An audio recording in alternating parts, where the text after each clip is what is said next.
my channel, and I need to update the countdown for so many reasons. I need to update the countdown, but we're not comrades on this channel. We are comrades on this channel for Socialism Saturday. And today is an especially apropos Socialism Saturday because we just about an hour ago got done the Communist Manifesto book club. And I got to tell you guys, I hadn't read the Communist Manifesto, I'm pretty sure, since college. And I had forgotten about so many of the things that it said. If you have not recently read the Communist Manifesto, might I suggest that you give it a perusal?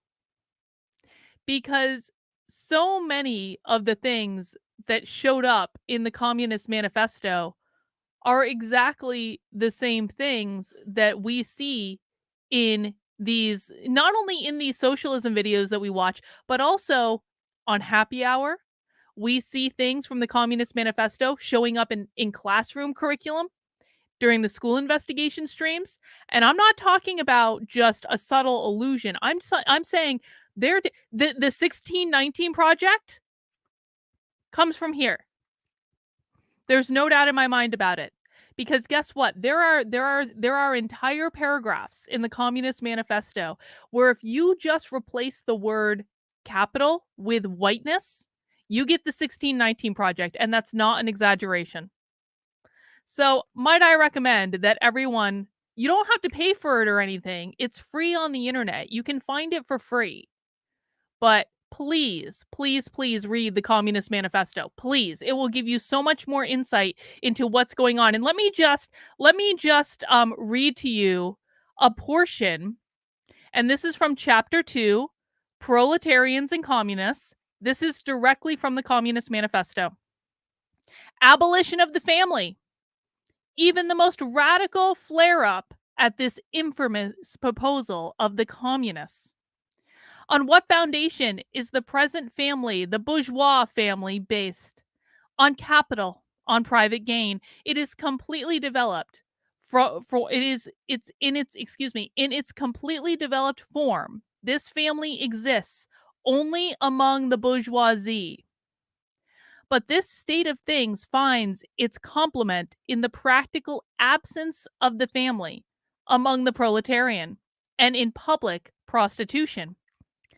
The bourgeois family will vanish as a matter of course when its complement vanishes, and both will vanish within the vanishing of capital. Do you charge us with wanting to stop the exploitation of children by their parents? To this crime, we plead guilty. But you will say we destroyed the most hallowed of relations when we replace home, education, by social.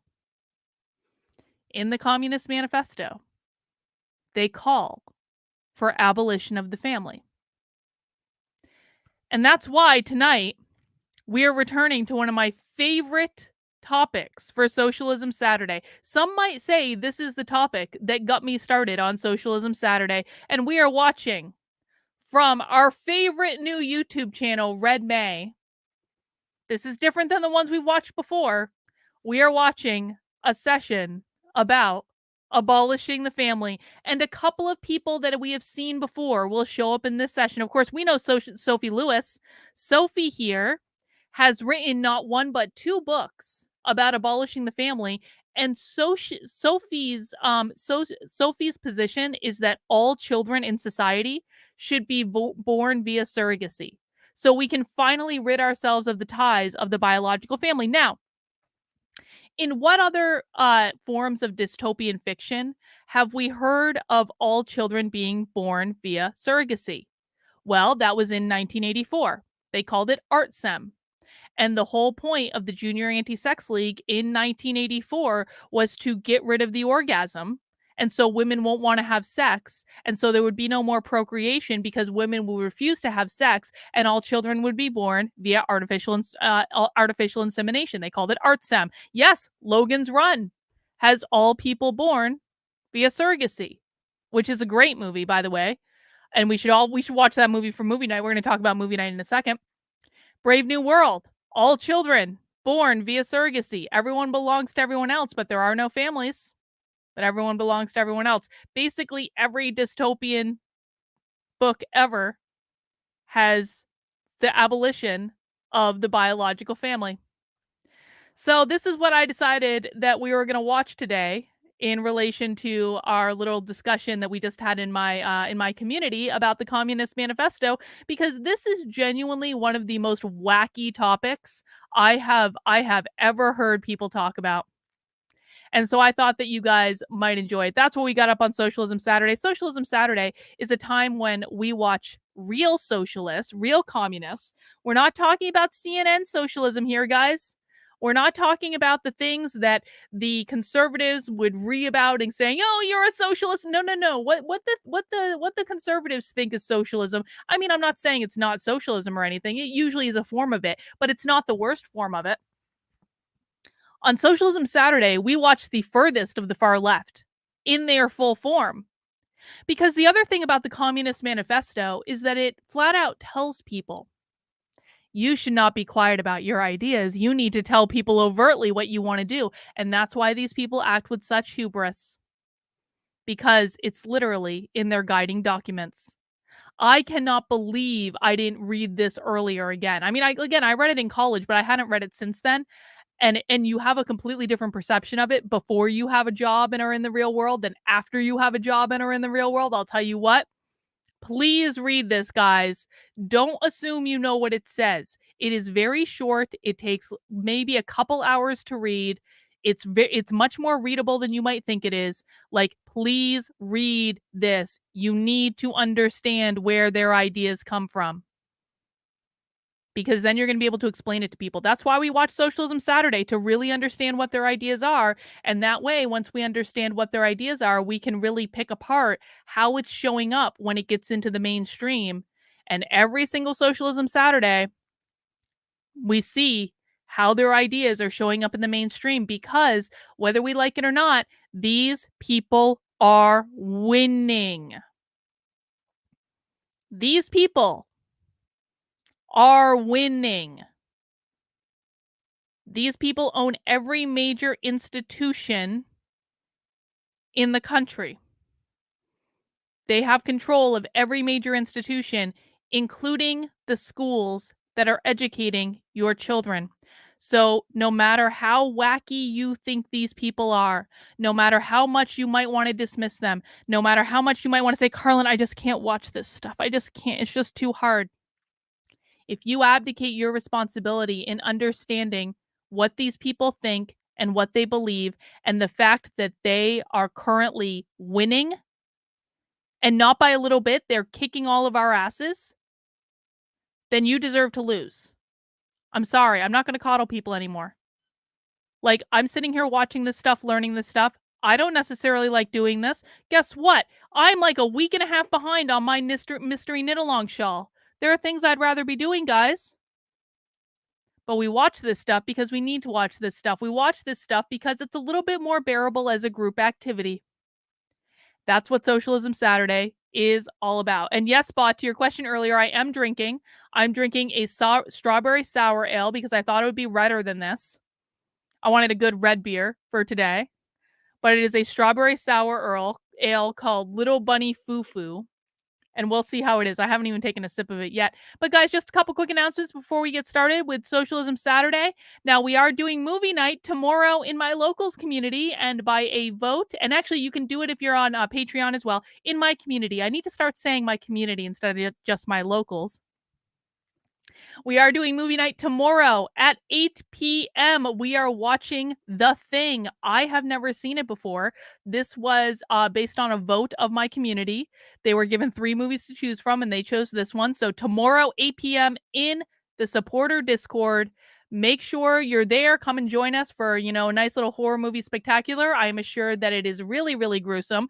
And the way you get access to that is by becoming a supporter of my work. There are lots of ways to become a supporter. Head over to activelyunwoke.com/support. And you can join via Patreon, anywhere from $5 a month all the way up to $250 a month. You can get some cool perks depending on how much money you want to donate to my efforts. If you don't want to join Patreon, that's cool, man. I get it. Some people like it, some people don't, and that's all right. That's why I have locals as a second option. In locals, you will have access to a very active community. You'll be able to participate. We have conversations every single day. It really is kind of my home base. Like, Patreon is great. And the reason I'm on Patreon is because I like the features of it. I like the additional options for people. I like the fact that you can get perks and merch and all that sort of stuff. But if you're really looking for a community where you're going to be able to have active discussion, you're going to want to find that in locals. We do lots of stuff together. We do 2 Zoom calls a week together. We just did book club today. We did Bitchcraft, which is a monthly craft and bitch. And we do movie night. And movie night is part of my supporter Discord. So movie night is not actually in my locals. It's on the supporter Discord, but you can get access to it by becoming a supporter on whatever channel. Locals is $5 a month, $50 a year, or you can make a one-time gift. Head over to kb.locals.com/support or get a link from Actively Unwoke. The link is also in the description below. And if you can join on Substack as well. That is another option to become a paid supporter. And what I really want to encourage everyone to do, though, guys, if you really want to support my work, this is the last weekend of crowdfunding for my Schools Exposed campaign. This is my program that I'm building out right now to help train 10,000 parents how to figure out what the schools are doing with publicly available information. I want to create a literal army of parents who are investigating the schools on an ongoing basis, keeping an eye on their home district. What would happen if we had just one parent in every school district in America that knew how to find what the schools were teaching based on publicly available information, and they showed up to keep the schools to account? That would be a game changer. I want to make that happen. And I want to make that happen by downloading everything I know in my brain to as many parents as I can. I am building out the program to do this right now. It will get funded on Monday when this campaign ends, because I've already met the fundraising goal. Thank you to everyone who's donated. We are at 141% of goal. So I'm really excited, but there are still some amazing perks you can get. And if you donate or get one of the perks at the $50 level or above this weekend only, up until the close of the crowdfunding campaign, I will donate one scholarship. For every single gift over $50 or over for the campaign, I will donate a scholarship to a parent that maybe can't afford the fee once I launch the program. I'm going to be charging a one-time fee of $99 when I launch to get access to it. That's a lifetime fee. So you only have to pay it once, which I think is actually completely reasonable. I need to keep up with technology. I need to be able to pay for admin costs. I need to be able to keep my time up to be able to, I'm going to be doing monthly live sessions as a part of this program for people in it. I'm going to be really developing a community off of it. So I will be charging a one-time $99 fee once the program launches, but I want to make sure we have scholarships available for people who legitimately need them, because I don't want money to be a reason that people don't enroll in this program. So for those of you who have the financial means, if you think this is a good idea, if you think this is something you want to support, if you just want access to it when it launches in January, you can make a $50 gift right now, get a spot for yourself, and with that spot will come one scholarship for another parent who needs it, just this weekend only, to make sure we can get in as many as we can. You can find the link for that in the description below. You can also search for Indiegogo for the Schools Exposed campaign. It'll pop right up. Thank you to everyone who has supported the campaign. I'm so incredibly grateful. I'm really humbled by it. I'm so thrilled that people see the value in this initiative and they think it's a good idea. And I'm having a really good time building out this program. More is going to be coming this week. And so look forward to that. But if this is your last chance to get in during the regular crowdfunding period, and I really, really, really appreciate the support. All right, guys, let's dig into it, shall we? Let's start. Abolition of the family. Oh God. Okay, so a couple points for those of you who maybe have not attended Socialism Saturday before. If you have never listened to real socialist talk, well, actually, first, I need to do something else. Hang on. I forgot to do this on the last stream. Okay. So if you are new to my channel, we have some rules in my chat. They're pretty basic rules, but I'm not like other content creators. I don't allow bullshit to go willy-nilly, okay? On my channel, I try to create a nice curated experience where we can all learn without bullshit and shit posting and all of that stuff. And so I do have rules for my chat. If you do not follow the rules of my chat, I will block your ass and I will not feel sorry about it. I just want to make it nice for everyone, man. I want to make it nice for other people in the chat and I want to make it nice for me. So, rule number 1 is don't be a dick. I don't want to see any insulting. I don't want to see any shit posting. This is a time where we're doing we're doing a serious study here. I might joke and things like that. And you're allowed to joke. You're allowed to make fun of people in the video. You're just not allowed to make fun of other people here because it's counterproductive. So, number 1, don't be a dick. Number 2, don't whine. We're all adults here. We all should be adults here. There is no need to whine like a toddler if you don't get your way, or if someone tells you no, or if someone has a difference of opinion. I just don't like to deal with it, guys. I can hear the whining in my head when it happens. I don't have kids for a reason. I wouldn't deal with whiny children in my own life. I'm sure as shit not going to deal with it on the internet. So that's it. That's it. And no, I do not believe that shitposting matters and is a positive contribution. Listen, man, there are a million places you can shitpost on the internet. Million places. You just can't do it here when you're participating in the chat, okay? It's a distraction. So that's it. Don't be a dick. No whining. That's it. I don't feel like this is too high of a bar for people. But the other thing I want to say before we get started is if you have never watched socialism before, it might sound to you like they are speaking a different language. And that's because they are. These people speak an entirely different language. We don't have, people are asking for a bingo card. I don't have a socialism bingo card yet. Maybe we'll develop a socialism bingo card. If you guys want to help me develop a socialism bingo card, we can do that. I don't have one yet, though. So we are going to be doing bingo tonight. But if you feel confused by what they are saying, I want you to know that that is completely normal. All right? If you just listen for a little while, you're going to start to learn their language. It really is, it just takes some time and it takes some energy. These people speak in very flowery language. They're going to say things using 37 words when they could probably have just said it in 3. And sometimes it's going to be a little bit boring. And I want you to be prepared for that because on Socialism Saturdays, we do on most of my deep dive streams, we watch the whole thing. We don't just watch the entertaining bits. We watch the whole thing. So there may be some periods and listen, the Communist Manifesto, reading this book really hit home a point that I thought was true for a while. What these people do is they try to write things in the most boring possible way, or they say things in the most boring possible way so that when they get to the legitimately crazy shit, you're not even listening anymore because you've gotten bored and you've zoned out. Okay. So there will be boring parts. There will be parts where some of us are going, I have no idea what they're talking about right now. If you in the chat, this is a very participatory event. So if you in the chat have ideas about what they're saying, please chat them in. Even if it's not a super chat, I do appreciate super chats, of course, but even if it's not a super chat, but you say something really smart and insightful, I will display it on the screen because I do think this is all about all of us helping each other to understand what they're saying because these people do speak a completely different language. And I just want people to be prepared for that because people are always confused. They find it hard to understand. Once you listen to it for a while, you start to be able to understand it. It just takes practice, okay? And so we work through it together. I try my very best to do translations based on my understanding of it. I also look to some of the very smart people in the chat. Shout out to Kurt, especially. I saw Kurt in here earlier.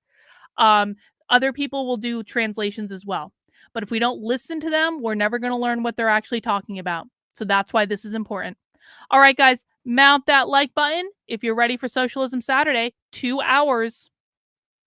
We got 2 hours on abolishing the family. And this is from Red May. This is a channel that I found rather recently where every single month of May, this is a legitimately communist channel. It's based out of Seattle. They have a whole library of communist content. They're not shy about saying who they are. This is the real deal, guys. Okay, so hunker down, grab yourself a drink and a snack. I have my knitting with me. We're going to be sitting here a minute, and let's get started. want to give you a heads up on what's left. We actually have 4 events left. That's all. We had to cancel the 6 p.m. event tonight. Predation Confronts the Decline with Robert Brenner. We'll reschedule that sometime in the future. But we are on tap again tomorrow at 1 p.m. The COVID crisis and... All right, so this type of stuff is not allowed in my chat. You have now been given a warning. If you need to read to understand what they're talking about, they clearly don't have the brain power to condense into intelligible talking points. Yeah, well, okay, so I misread. I apologize. This is my fault. I misread what you said. So I was kind of a dick right there, and I'm taking it back and I'm apologizing because that's what adults do. Okay, I misread what you said. Yeah, I mean, so you are actually making a good point. Okay, so like I said, these people are purposefully unintelligible. I thought you were calling us stupid for not understanding them. That was how I originally read it. So my apologies. Warning retracted. See, we're adults on this channel. I can admit when I'm wrong.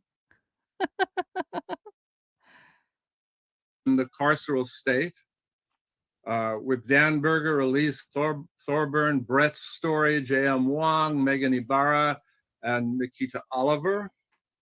And at 5 p.m., we're very happy I have to time myself out. The editors of a new magazine called Spectre Journal, which I highly recommend. I'm a subscriber myself. And their panel is called The Ghosts of Marxism's Spectre Editors in Conversation on Crisis. And the idea behind it is devilishly simple. Everybody picks one quote from somewhere in the Marxist tradition on crisis, and they unpack it. So we get a chance to listen to Charlie Post, David McNally, Holly Lewis, Kate Dahl-Griffiths, Vanessa Wills, and Zachary Levinson.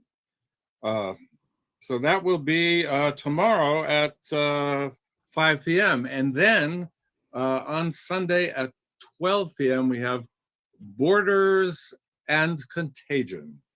We also have a June Philip is the most annoying, but at least he's not in his kitchen this time. He did his last one from his kitchen. And that will be after geoengineering. Dan Denver will interview Holly Jean Buck about her new book from Verso. I'm not quite sure of the time, but we will certainly put it on He is the host, I think. Website. So that's what's coming up. My last bit is, as always, to pitch for money.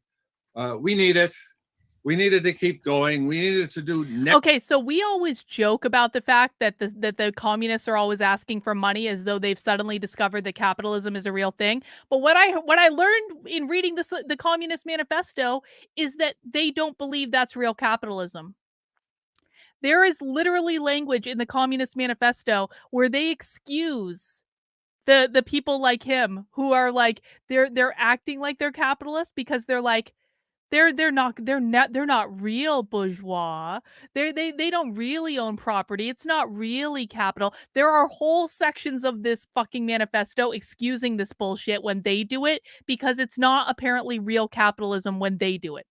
It's only real capitalism when we do it. It's not real capitalism when they do it. You can't make this stuff up, guys. Communists apparently can't do real capitalism when they ask for money. Next year's Red May, where we actually bring people to Seattle as well as broadcasting. I want to go to Red May next year. So, I do. Go to our website. Okay. But so I swear to God, I'm going to stop interrupting. I really want to start going to socialism events in person. Can I just tell you guys a secret? I'm going to go totally incognito. I'm going to get like hidden cameras and shit. I want to, if they're bringing people to Seattle to do in-person stuff for this, I want to go. I want to go to that socialism conference. I want to go. I want to experience what it is like to be at a genuine event with communists. I'm not even joking about this.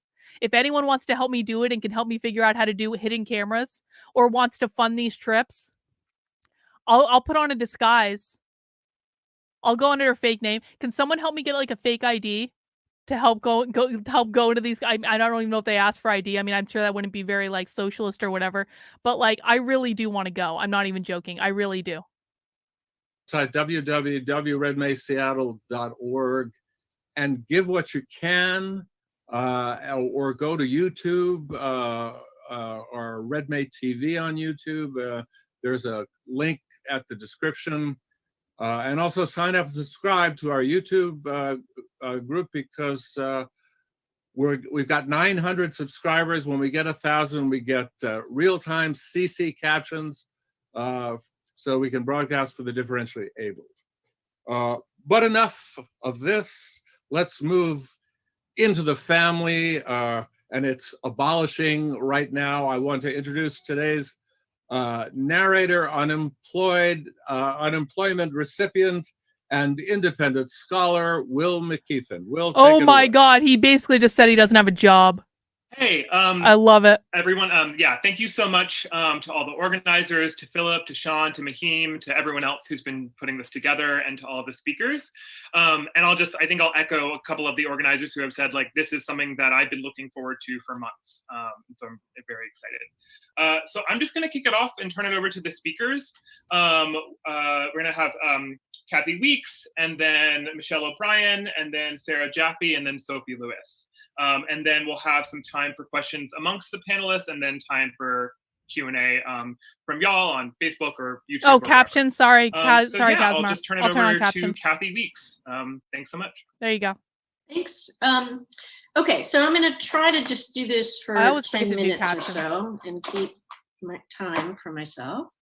So I want to make 3 or 4 brief comments, or raise 3 or 4 topics of conversation. So I want to say something about the recent history of feminist family abolitionism, say something about what I mean by abolition, what I mean by the family, and then if we have time for something about what it would mean to have a dialectical family abolitionist project. So let me just say something first about the recent history of family abolitionism in U.S. feminism. So the call to smash the family, Smash the family, was, pretty common in the 1970s within radical feminist and then Marxist socialist feminist discourses. And they were trying to go after, again, family as a social institution and hegemonic ideology. For Marxist feminists in the 1970s, the family abolitionism was part of the critique of capitalism.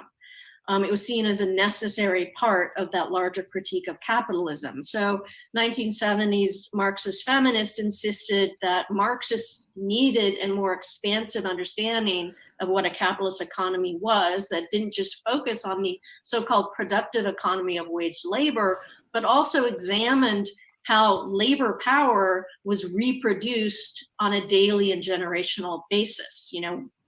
In order for someone to engage in the productive economy, they have to be fed, they have to be housed, right? So that they go back to work the next day, and you have to produce a new generation of workers and take care of the older generation that ages out of that system. And so a capitalist economy has to encompass both the system of production and what they call the system of reproduction. And the household has been a primary site, not the only site, but a primary site of this kind of reproductive labor. And this is Raina Rapp's formulation in the 1970s, is that the family is the way that most of us are recruited into households, right? So if the household is this site of cooperation for reproductive labor, the institution of the family is how many of us get recruited into household relations of cooperation, and how our roles and obligations to that household are determined. So that's what the family is. It's a kind of recruitment mechanism and a source of social bonding that brings people together in these household units. So this was the 1970s. In the 1980s, you get a dramatic shift in the feminist literature in the US on the family. And it's really amazing to kind of trace this. Faced with an incredible anti-feminist backlash, the rise of family values campaigns, among other things that happened in the 1980s, a lot of feminists renounce the early radical critique. And they're quite explicit about this in some ways. They say, this anti-family thing was not winning, feminists many friends, and we need to kind of tone it down. And it was quite clear that they needed to, and so instead of talking about smashing the family or abolishing it, they wanted to affirm the value of family diversity, right? So try to make the family a more inclusive kind of institution, right? Inclusive of some different forms, so single parents, for example, or gay and lesbian families, right? So it was this project of trading in the abolitionist critique for the affirmation of family inclusiveness and diversity. Okay. So, and since then, I think that's been the default position among US feminists. Again, not a wholesale critique of the family, but a kind of support of minor reforms and a more inclusive version of the traditional model. Okay. So, and what we're going to experiment with here, or I am, and I think we're all going to do this, is what a new kind of affirmation of family abolitionism would look like today. So what do I mean by abolition? As I understand it, and I'm kind of drawing on the prison abolitionist literature here, and particularly the work of Davis, there's two major thrusts. So I want to point out, and guys, for those of you who are just joining the stream, welcome to Socialism Saturday. We are watching a video of real communists talking about why we should abolish the family. This is a participatory experience. We're all trying to figure out, we are not in favor of these people. Okay, so if you think we are pro these people, we are not. What we're doing is we're listening to them to understand what their points are so we can best counteract them and we can see where they're showing up in every day. Because if you don't understand your enemy, you can't beat your enemy. I want to put this chat on the screen. The family is a recruitment for labor for the household, and they want that labor to belong to the state. That is correct. Okay? So again, this was called for in the Communist Manifesto that was written in the 1800s. So this is not a new concept. And they want all loyalties to go to the state. So they want to eliminate any biological ties that anyone has to each other because they want everyone to be solely dependent and loyal to the state. And if you guys have thoughts as we're working our way through the presentation, please feel free to chat them in. Yeah, and Kurt says that's also how they are pushing abortion so women don't have to leave the workforce. Yes. So an abolitionist project. So the first is the focus on large social structures and systems, right? So in the prison abolitionist literature, they're going after the prison industrial complex, not just particular kinds of prisons. Feminist family abolition targets the family as a social and economic institution, not families, each of which bears a different relationship to this family as it's juridically governed, legislatively declared, socially prescribed, and ideologically defended. So they're going after the family, not particular families that are kind of situated with either more or less copacetic relationships to that ideal. So first of all, an abolitionist project scales up for a critique of a large social structure, right? The family as a structure, not particular families or this family or that family. Second, an abolitionist project refuses reform as an adequate remedy, right? And that's the birth of prison abolitionism, is saying that reform of the prison is not enough. So reform of the family is not enough as well. So we need to abolish it entirely. Is an ambitious and long-term political project.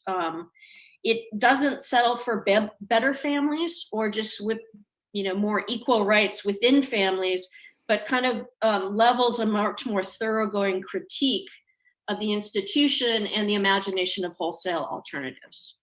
So let's just pause there. What she just said very, very clearly, much more clearly than these people usually say things, is they don't want to just improve the family. They want its wholesale abolition. They want to get rid of the family as an institution. Now, I have told you guys over and over and over again, the goals of the woke left are gain as much power as possible, destabilize the system, attack capitalism, usher in their little Marxist utopia. Getting rid of the family unit as an institution is to destabilize the system. It is to destabilize the system that supports capitalism. Okay? That's its purpose. We have to look at everything these people argue from that lens. They are trying to destabilize the system that supports capitalism. What's another word for capitalism? Bourgeoisie. What's another word for capitalism? Whiteness. If you ever hear them use the term whiteness in popular culture, like Nicole Hannah-Jones' 1619 Project, whiteness does not mean skin color. Whiteness means capitalism. It all comes from this. My definition of the family. So the feminists in the 1980s who backed off on the radical abolitionist critique defined the family narrowly, right? So they defined it as a kind of white heterosexual model with a male wage earner and a non-wage housewife. And they said that that model was already destroyed by conditions in some ways, right? So that it no longer, like feminists don't even have a target anymore. They argued that that was the target's gone, let's all go home in some ways. And I agree that legibly or, legally, thank you, mandatory Carrie.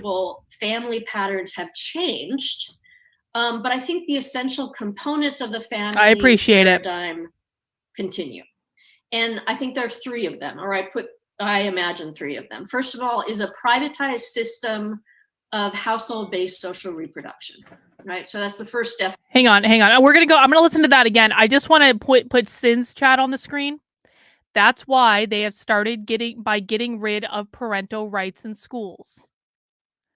Sin, that's exactly right. Everything that you guys see happening in our society, all of the crazy stuff, all of it, you have to view it as completely interrelated. If the woke left are doing something crazy in schools, like getting rid of parental rights, that's because it links into all their other goals. If you want to destroy the family, of course, you have to take away the rights of the family. You have to delegitimize the family as a unit. We have to start looking at all these things as interconnected because it is all coming from the exact same place. And that same place is this. Every crazy thing they're doing in the world right now. This. Every single thing that we see on the news and we go, what the hell? It can all be traced back to this, guys. Every single thing. So yes, getting rid of parental rights in schools is entirely about delegitimizing the family unit because they need to delegitimize it because without delegitimizing the family unit, they aren't able to effectively attack capitalism and usher in the Marxist utopia that they want. All right, I just want to rewind her just slightly because I want to hear about her definitions of the family. Defined the family narrowly, right? So they defined it as a kind of white heterosexual model with a male wage earner and a non-wage housewife. And they said that that model was already destroyed by conditions in some ways, right? So that it no longer, like feminists don't even have a target anymore. They argued that that was the target's gone, let's all go home in some ways. And I agree that legibly or, legally or culturally legible family patterns have changed. But I think the essential components of the family paradigm continue. And I think there are three of them, or I imagine three of them. First of all, is a privatized system of household-based social reproduction, right? So that's the first definition of the family, a privatized system of social reproduction. Second is the couple form. And third is the privileging of a kind of genetically centered kinship or biologically centered kinship. I'm not really sure which. So here I'm going to focus mostly on the first one because I think of that as the most important. And I think what the couple form and the privileging of biological centered kinship actually serve to support is that privatized system of social reproduction.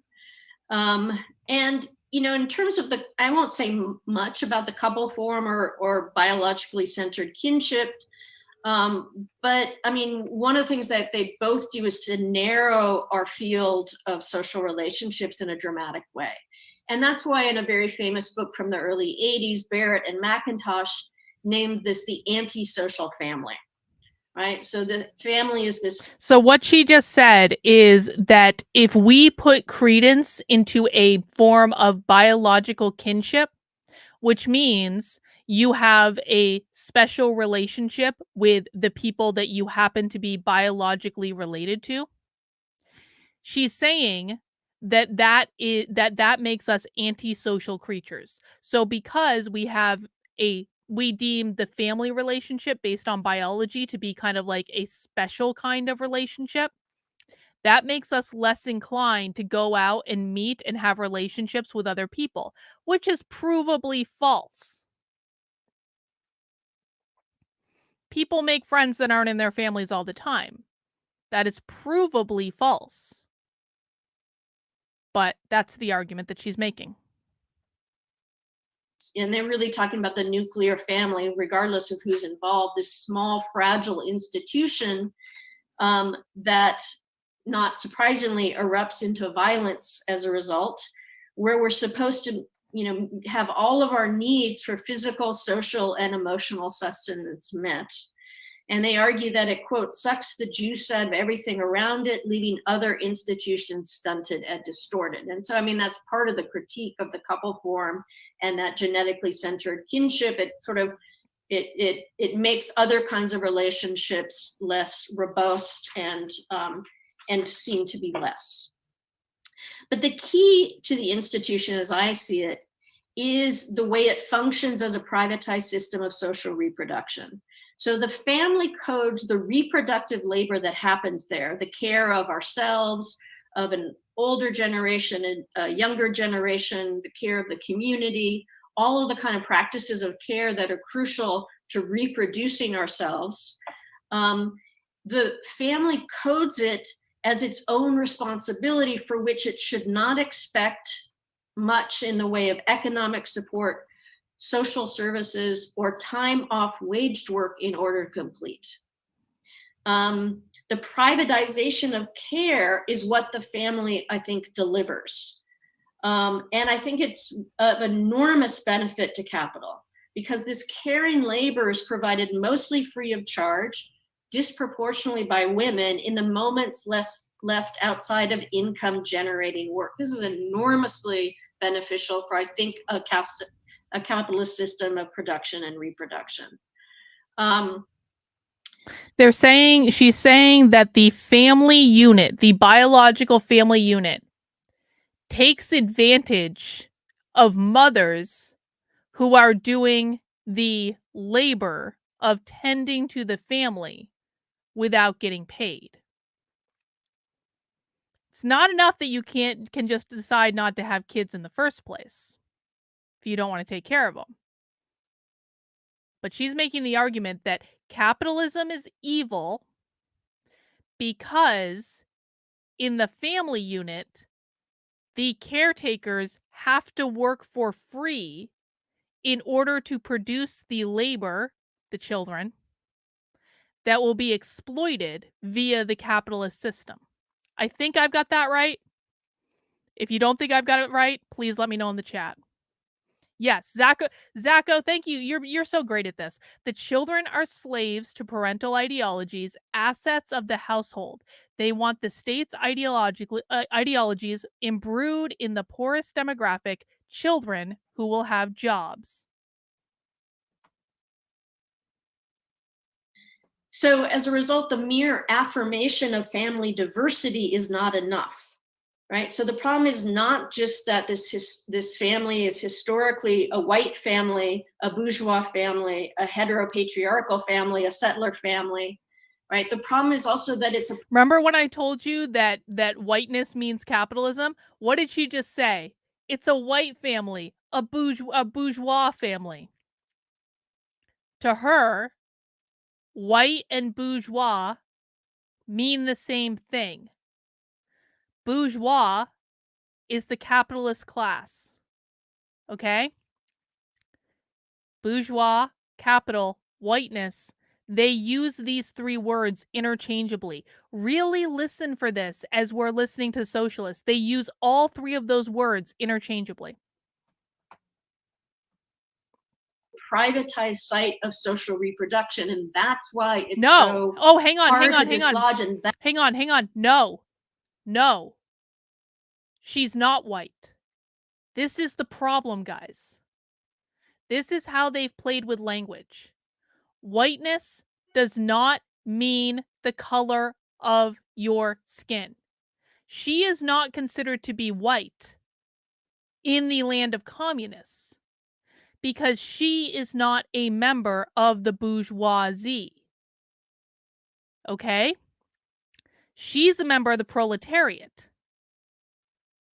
not a member of the bourgeoisie because she's communist.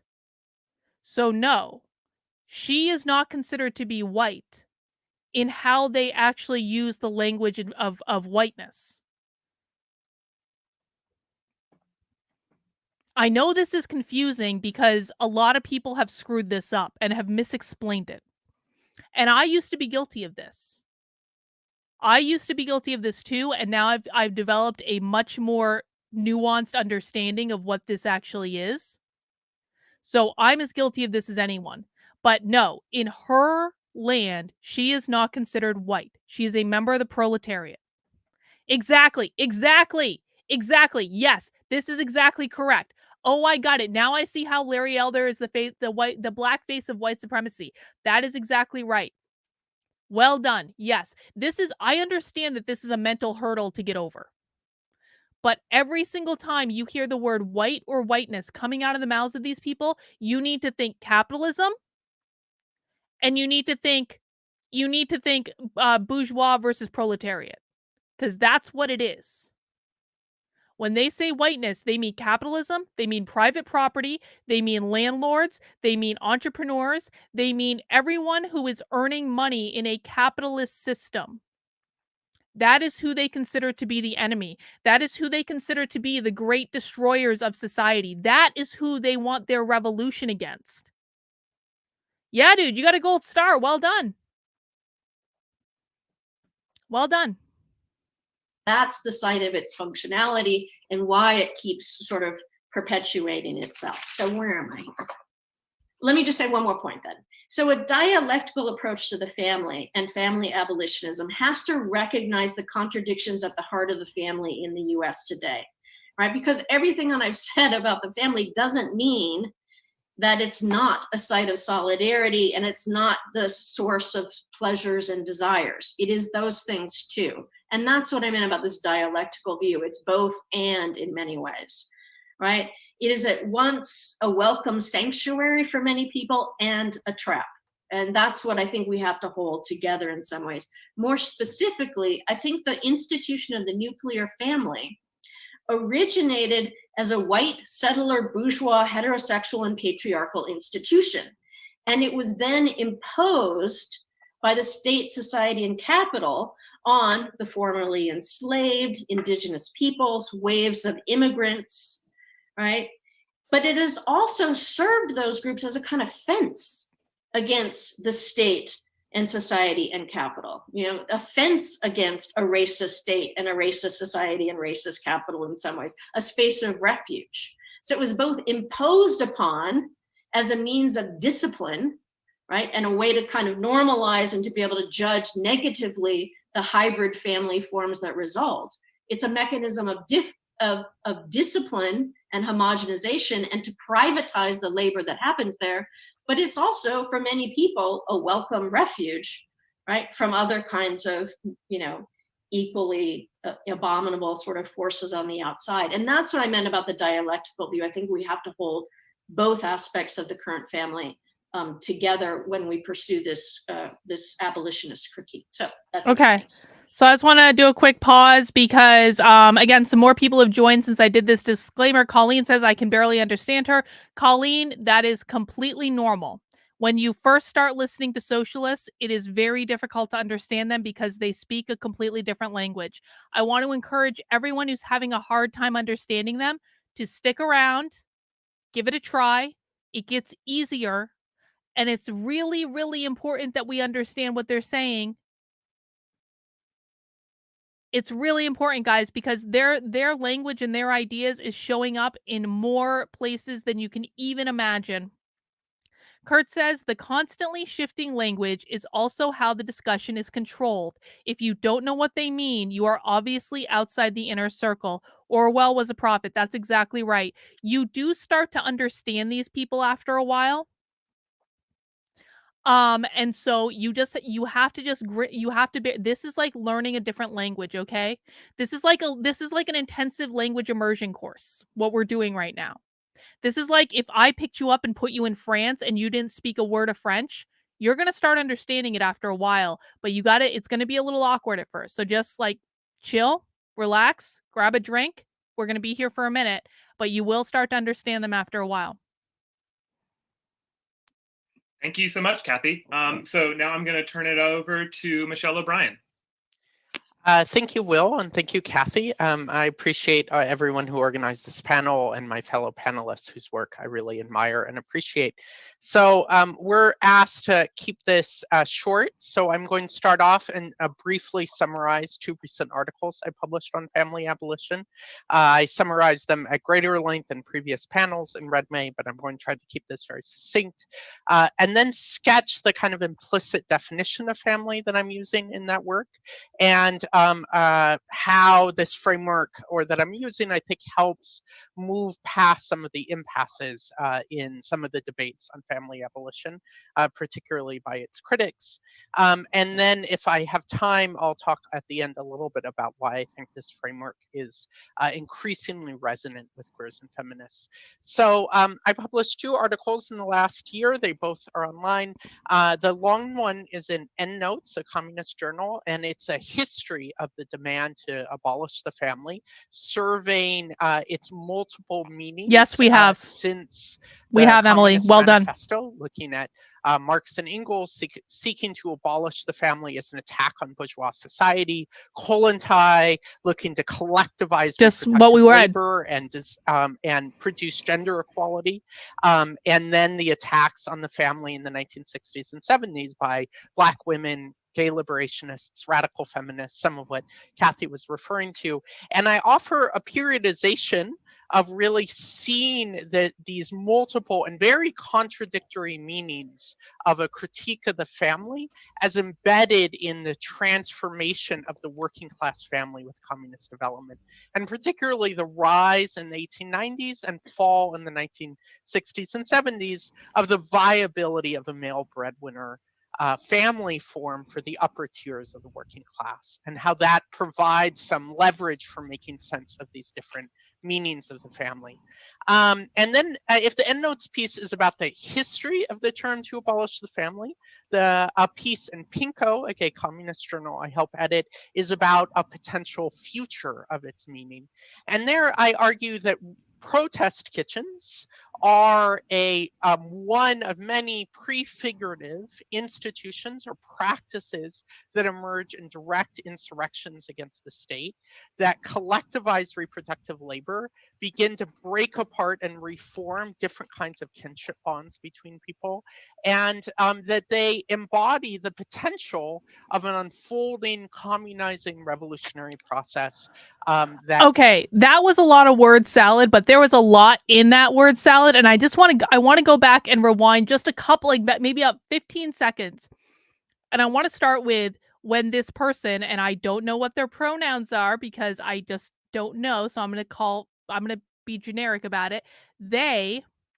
When they started talking about collectivizing reproduction,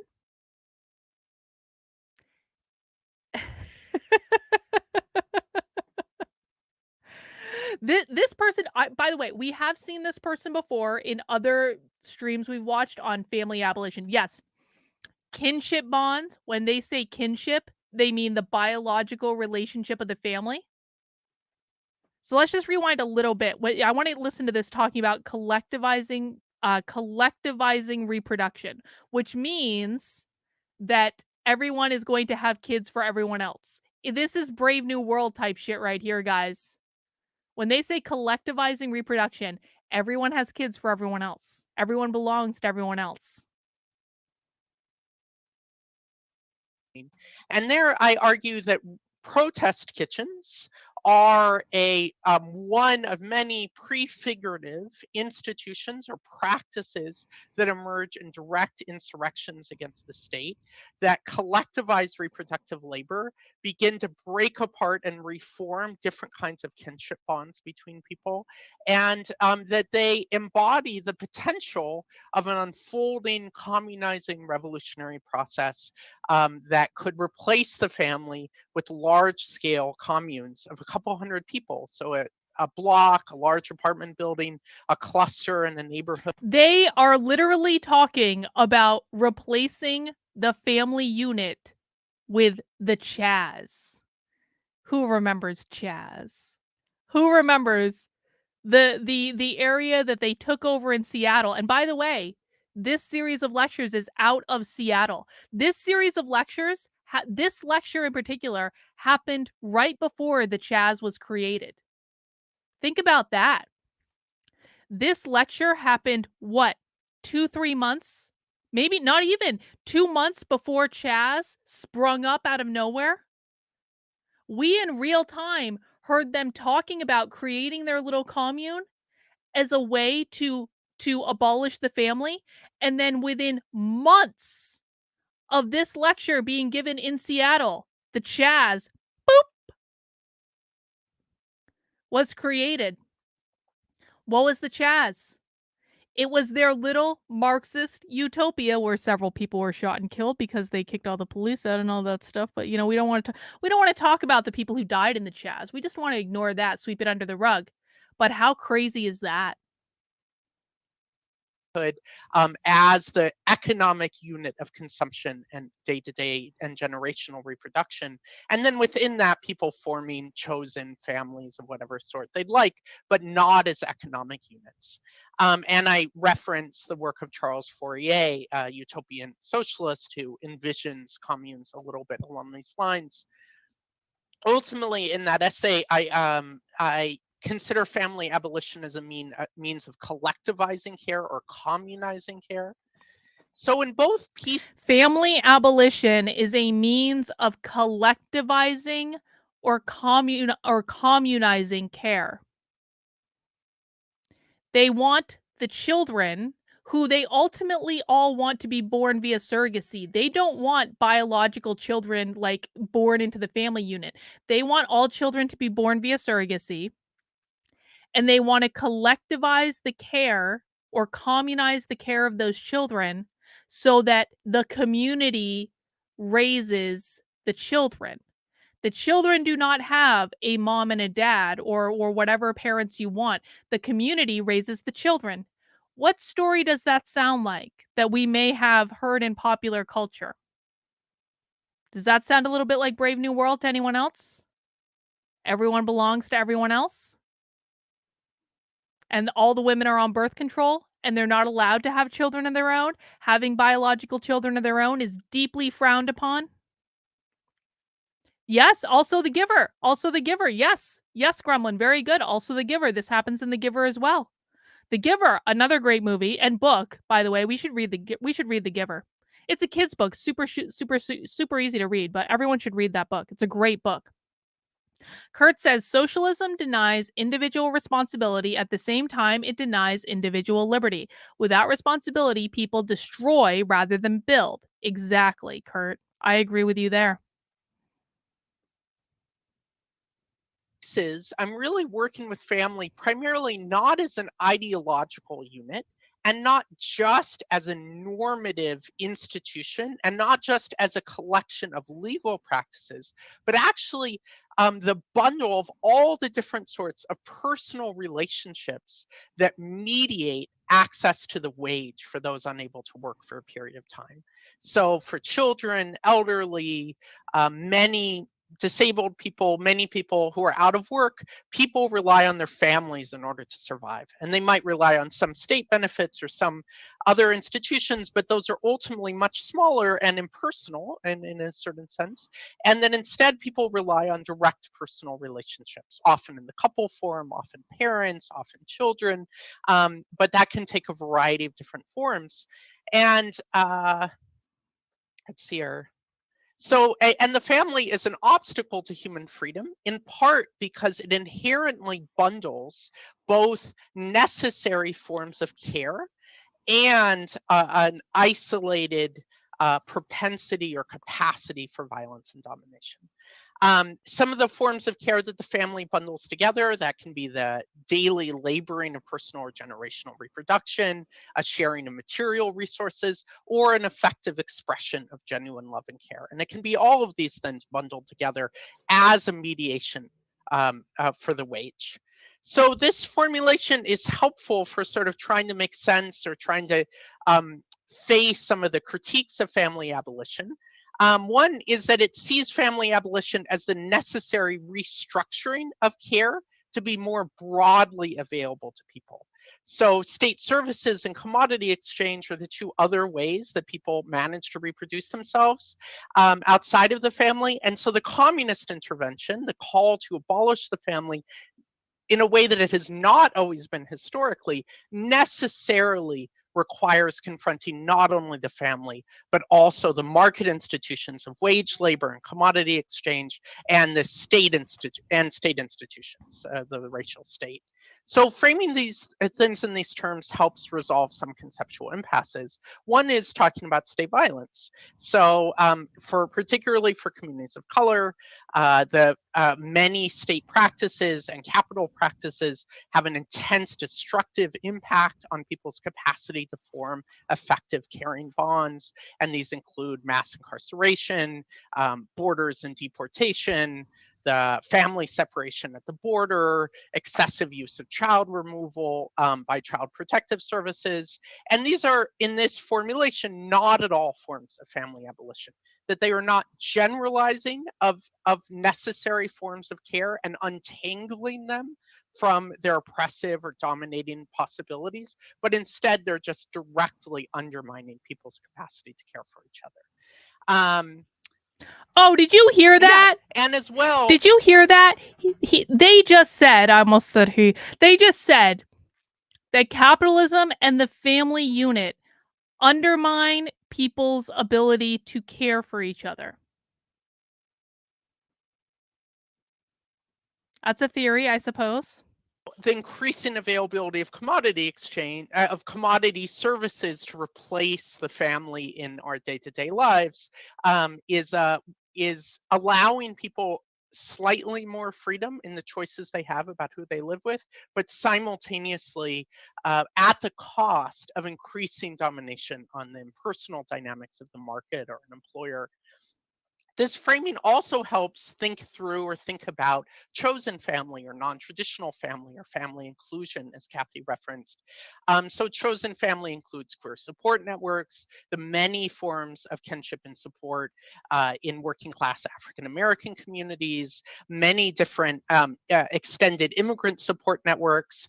And all of these, I would argue that they actually embody a yearning towards family abolition, a recognition that inherited, assumed, or rigidly biological notions of family are inadequate for the complexity of working class life, and a recognition that we may choose to depend on some people for our survival, but we don't need to accept these as relationships of abuse or domination.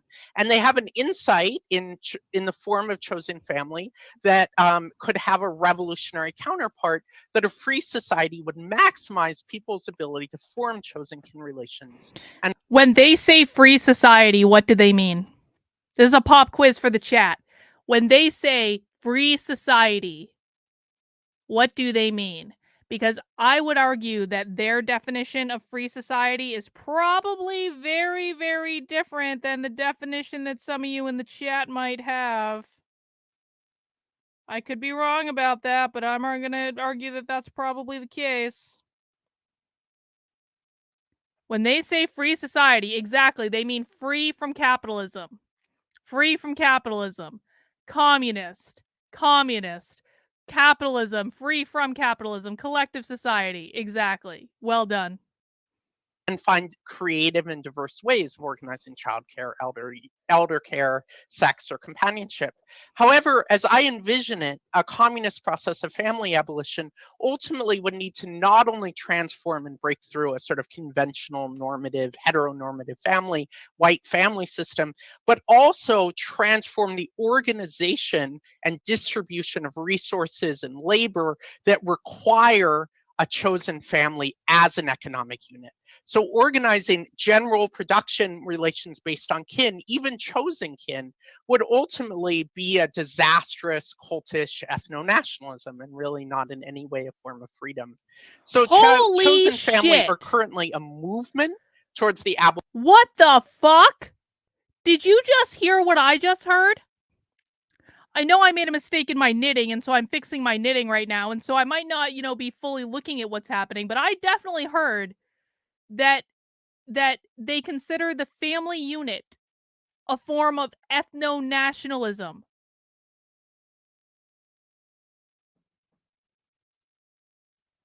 That means they consider the family unit to be white supremacy. Let's rewind. diverse ways of organizing childcare, elder care, sex, or companionship. However, as I envision it, a communist process of family abolition ultimately would need to not only transform and break through a sort of conventional, normative, heteronormative family, white family system, but also transform the organization and distribution of resources and labor that require a chosen family as an economic unit.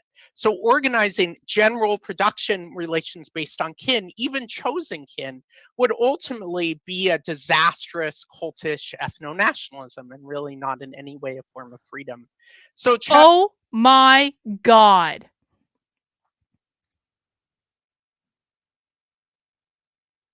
Organizing based on the family is a form of ethno-nationalism. I told you guys this stuff was insane.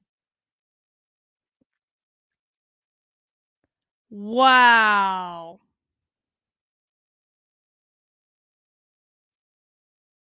I warned all of you that this is easily, this stuff is more insane than fat studies. Well, no, not well, yes, exactly, Casey. Yes, ethno-nationalism equals whiteness. It does, but not skin color. War is peace. Freedom is slavery. Ignorance is strength. I cannot even. Oh. chosen family are currently a movement towards the abolition of family, but that movement can, and if we're pursuing a free society, really must continue towards restructuring of the distribution of social care beyond kin altogether. And so I think family abolition is really resonating with a lot of radical queer and feminist people right now in a way that it hasn't in the last few decades. I think some of that is really for some of the same reasons that a lot of people are turning to Marxism, thinking about the economic crisis, thinking about some of the muddled conceptual impasses in queer and feminist theory in the 1980s and 90s, despite their many innovations. I also think that family abolition resonates a lot with certain elements of commonly held trans experience. And so the rise of trans politics has sort of opened up thinking about family abolition. And then I, as the particular thinker that I am, Wait, like family abolition. trans politics has opened up as a form of family abolition. Why do you guys think? Okay, so speaking of everything these people do is interrelated.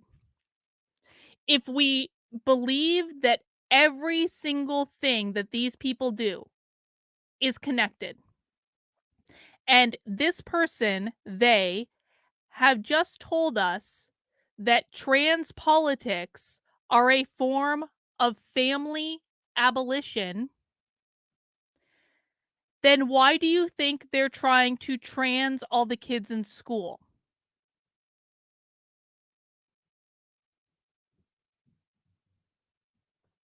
Why do you think they're trying to utilize the schools which is talked about in the Communist Manifesto, they are very well aware that they are utilizing. Actually, let me read you a portion of the Communist Manifesto. Let me just read you a portion. And this, by the way, what I'm about to read you is about is 2 paragraphs down. Do you guys know how I opened the stream? By reading the portion of the Communist Manifesto that was about abolishing the family?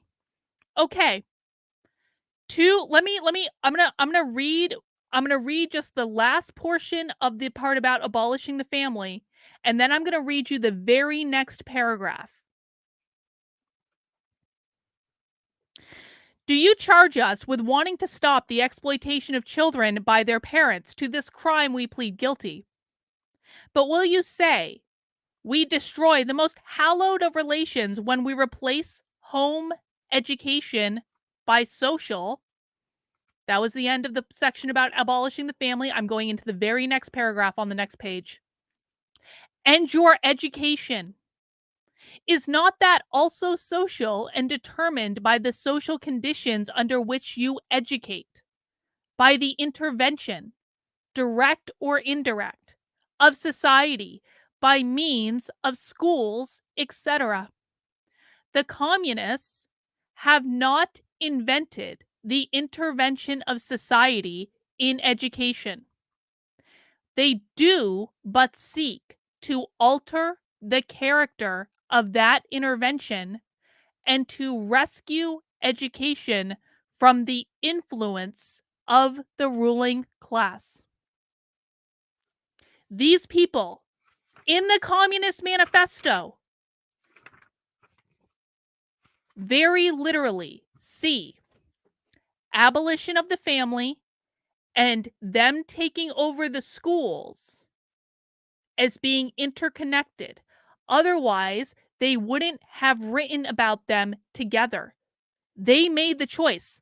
Marx and Engels in 1884 or something like that, Marx and Engels made the choice to write about the abolishment of the family and immediately follow that up with, and we need to take over the schools and intervene there as well. Immediately. They didn't have to write about those things back to back. They did that on purpose because they view those 2 things, abolition of the family and education, as interconnected.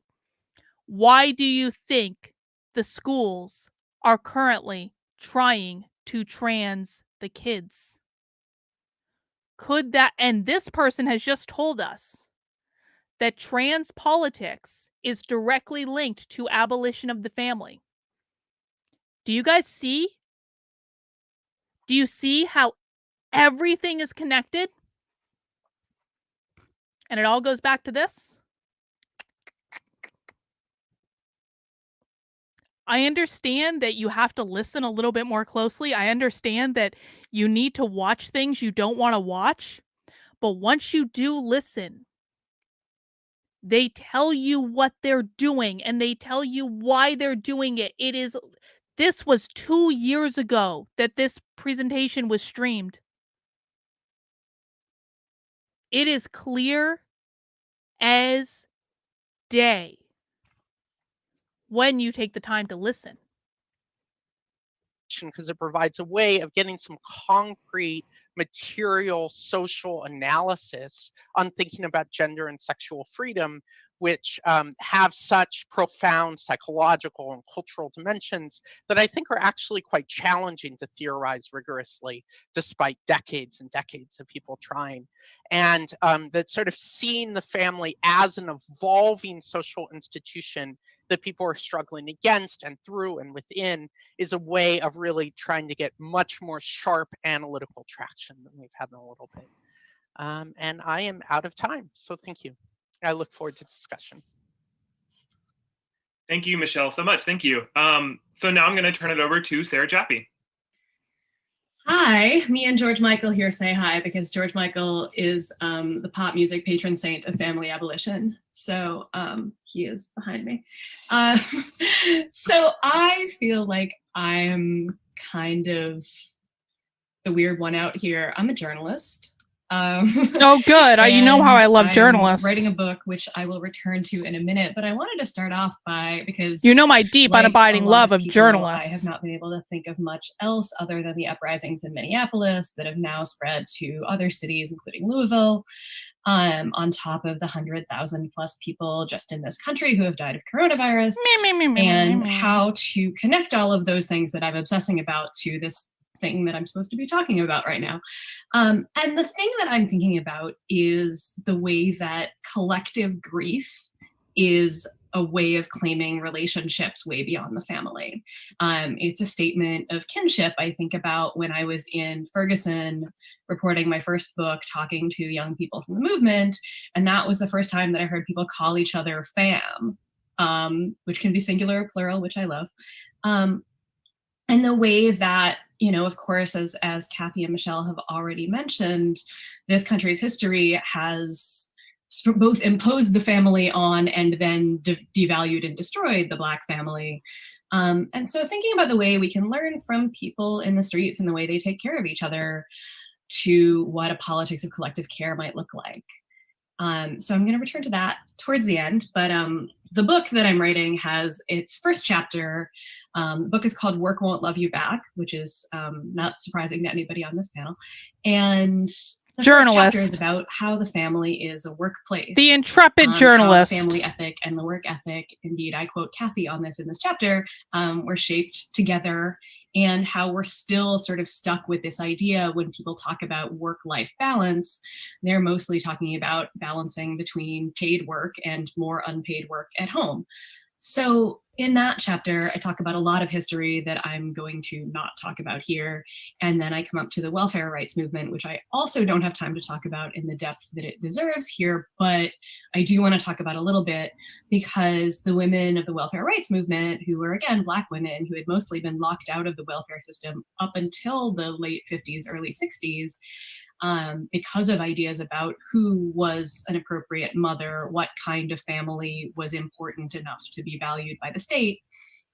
They then created a movement to blow the whole system wide open and did a whole lot of good before they became the subject of a really vicious backlash.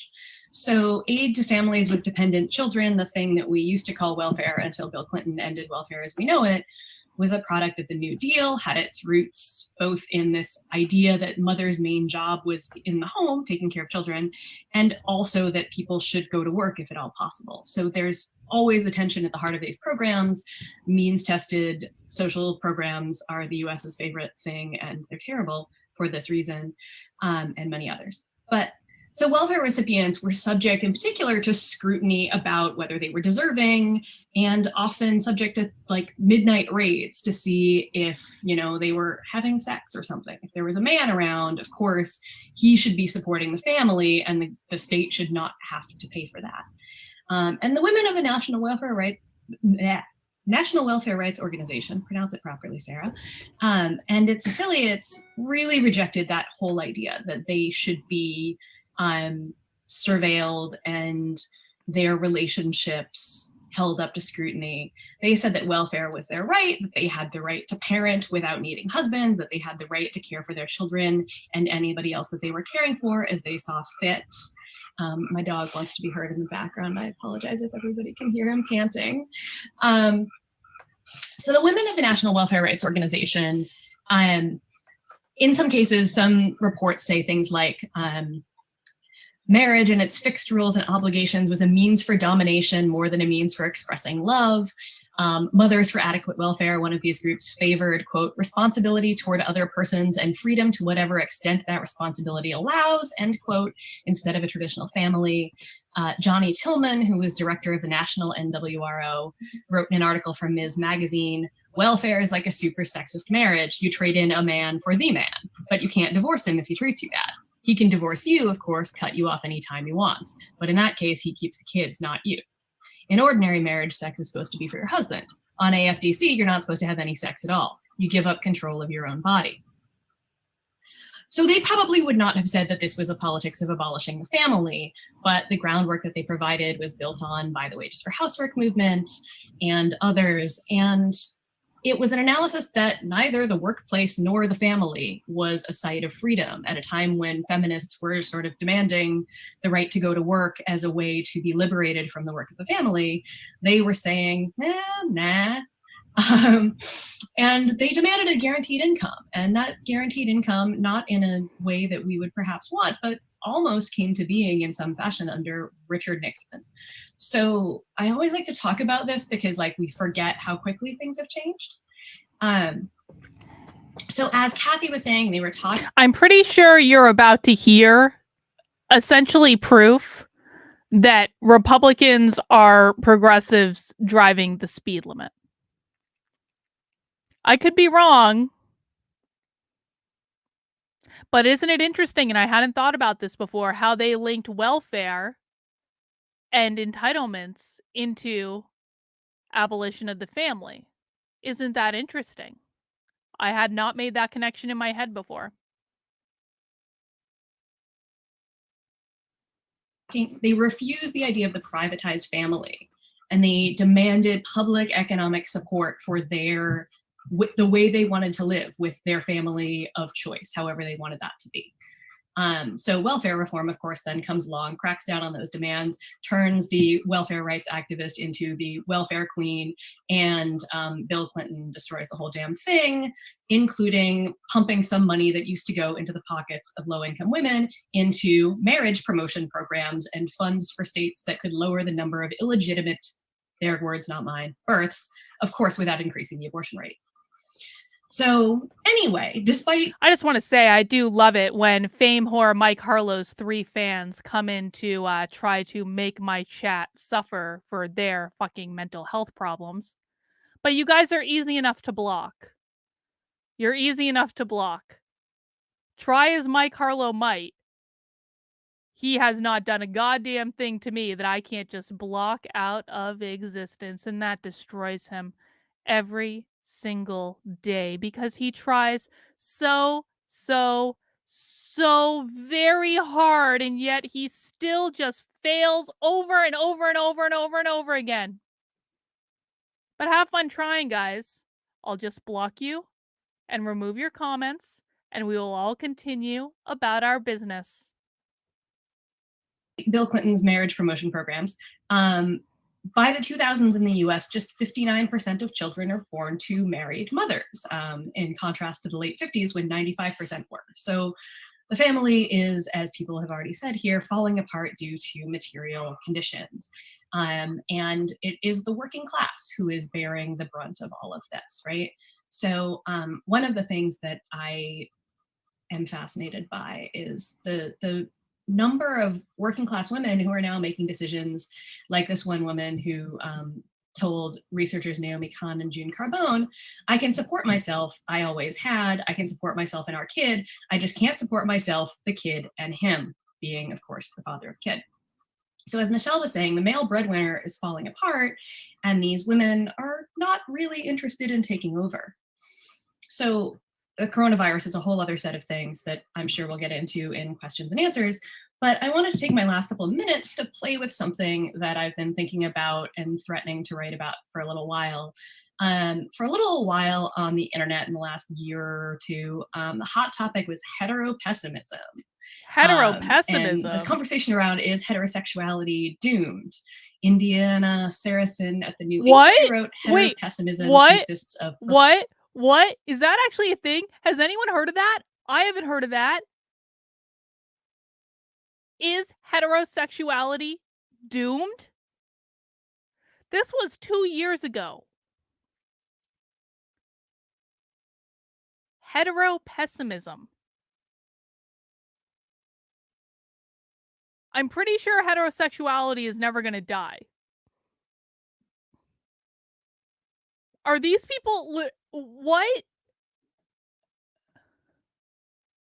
Performative disaffiliations with heterosexuality, usually expressed in the form of regret, embarrassment, or hopelessness about straight experience. Heteropessimism generally has... Wait, okay, I need to rewind that. We need to listen to this again. I'm sorry. This is like one of the most insane things I've ever heard in my life. People are ashamed over a heterosexual experience?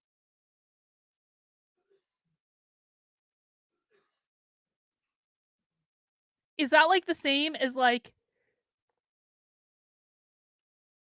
okay, I'll just say it. I've had one night stands I regret, not recently, like a long, long time ago.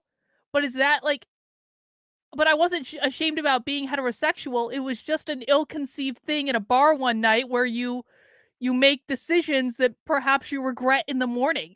Like, that has anything to do with being a heterosexual.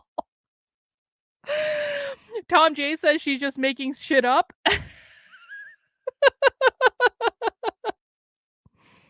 Bot says heteropessimism is an attitude of disappointment, embarrassment, or despair at the state of heterosexual relations, specifically about being one.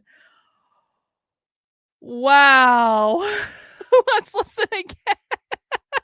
Well, I was not expecting the abolition of the family discussion to go into people are ashamed to be heterosexual. It's kind of like the Shakers. Not to be confused with the Quakers. The Shakers. The Shakers who make really nice furniture were like this cult where they didn't have sex and they formed a cult where they all didn't, they basically didn't have sex and they all made really nice furniture, and you can still buy Shaker furniture today. There's like a whole fucking Shaker like thing in I don't, like in New Hampshire somewhere, I forget exactly where it is, but you can go buy Shaker furniture and it's really nice. So they didn't have sex and they made really good furniture, and then they died out because they didn't have sex, and so there was no procreation and no children because they didn't have sex. Yes, exactly. The Shakers died out. I wonder how that happened. How could it possibly be that a cult that is partially built upon not having heterosexual sex didn't survive? All right, let's listen again. The coronavirus is a whole other set I of just want to say, guys, we are 34 minutes into a 2-hour video. And I don't even feel like I'm interrupting that much. We have got such a long way to go. I hope you all have a snack. Mount the like button for me, please. Thank you. things that I'm sure we'll get into in questions and answers. But I wanted to take my last couple of minutes to play with something that I've been thinking about and threatening to write about for a little while. For a little while on the internet in the last year or two, the hot topic was heteropessimism. And this conversation around, is heterosexuality doomed? Indiana Saracen at the New Inquiry wrote, heteropessimism consists of performative disaffiliations with heterosexuality, usually expressed in the form of regret, embarrassment, or hopelessness about straight experience. Heteropessimism generally has a heavy focus on men as the root of the problem. That these disaffiliations are performative does not mean that they are insincere, but rather that they are rarely accompanied by the actual abandonment of heterosexuality. End quote. So we're all sort of aware that something about the way that we're still sort of expected to couple is fucked up, but what is it that's wrong exactly? I've been threatening to write theses on the wife guy because a lot of women who date men my age and younger have had the experience of dating somebody with super radical politics right up until he wants a wife. So what I want to say is that The wife I think, guy? in addition to all of Wow. the material conditions that we need to be talking about when we're talking about the family, I also want to suggest that a politics of family abolition can be a way to interrogate what's actually wrong with heterosexuality. Because much as it's fun to blame men, I actually don't think that's fair. I actually think that the long history of the family and all of these expectations that are piled onto what Michelle was saying so lovely, as the actual bonds of care that we make and want to make with one another. And we still have a hard time imagining heterosexual relationships that are not basically shaped like a marriage. So yeah, I want to wrap up, because I'm out of time, by saying, returning back to the people in the streets, to the rise again of the term comrade, which was very much Journalist for my first 15 years or so on the left. Journalist. And Alva Gottby, who was on An intrepid journalist at a conference that Kathy and I were at in September. A totally unbiased said, family journalist. Abolition is a politics of friendship, and my brain kind of went. So I have no answers any further on this front, but I have a lot of questions. you. What a lovely way to end in the context of a panel.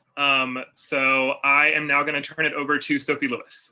Oh, Sophie, we've seen like 3-4 times. I too want to sort of open by paying tribute to those rioting Sophie in is Louisville and insane. Minneapolis in the name of George Floyd and Breonna Taylor. Okay, for those of you who are not yet familiar with Sophie, fucking hang on to your hats, because Sophie is the woman who has written 2 books about all children should be born via surrogacy.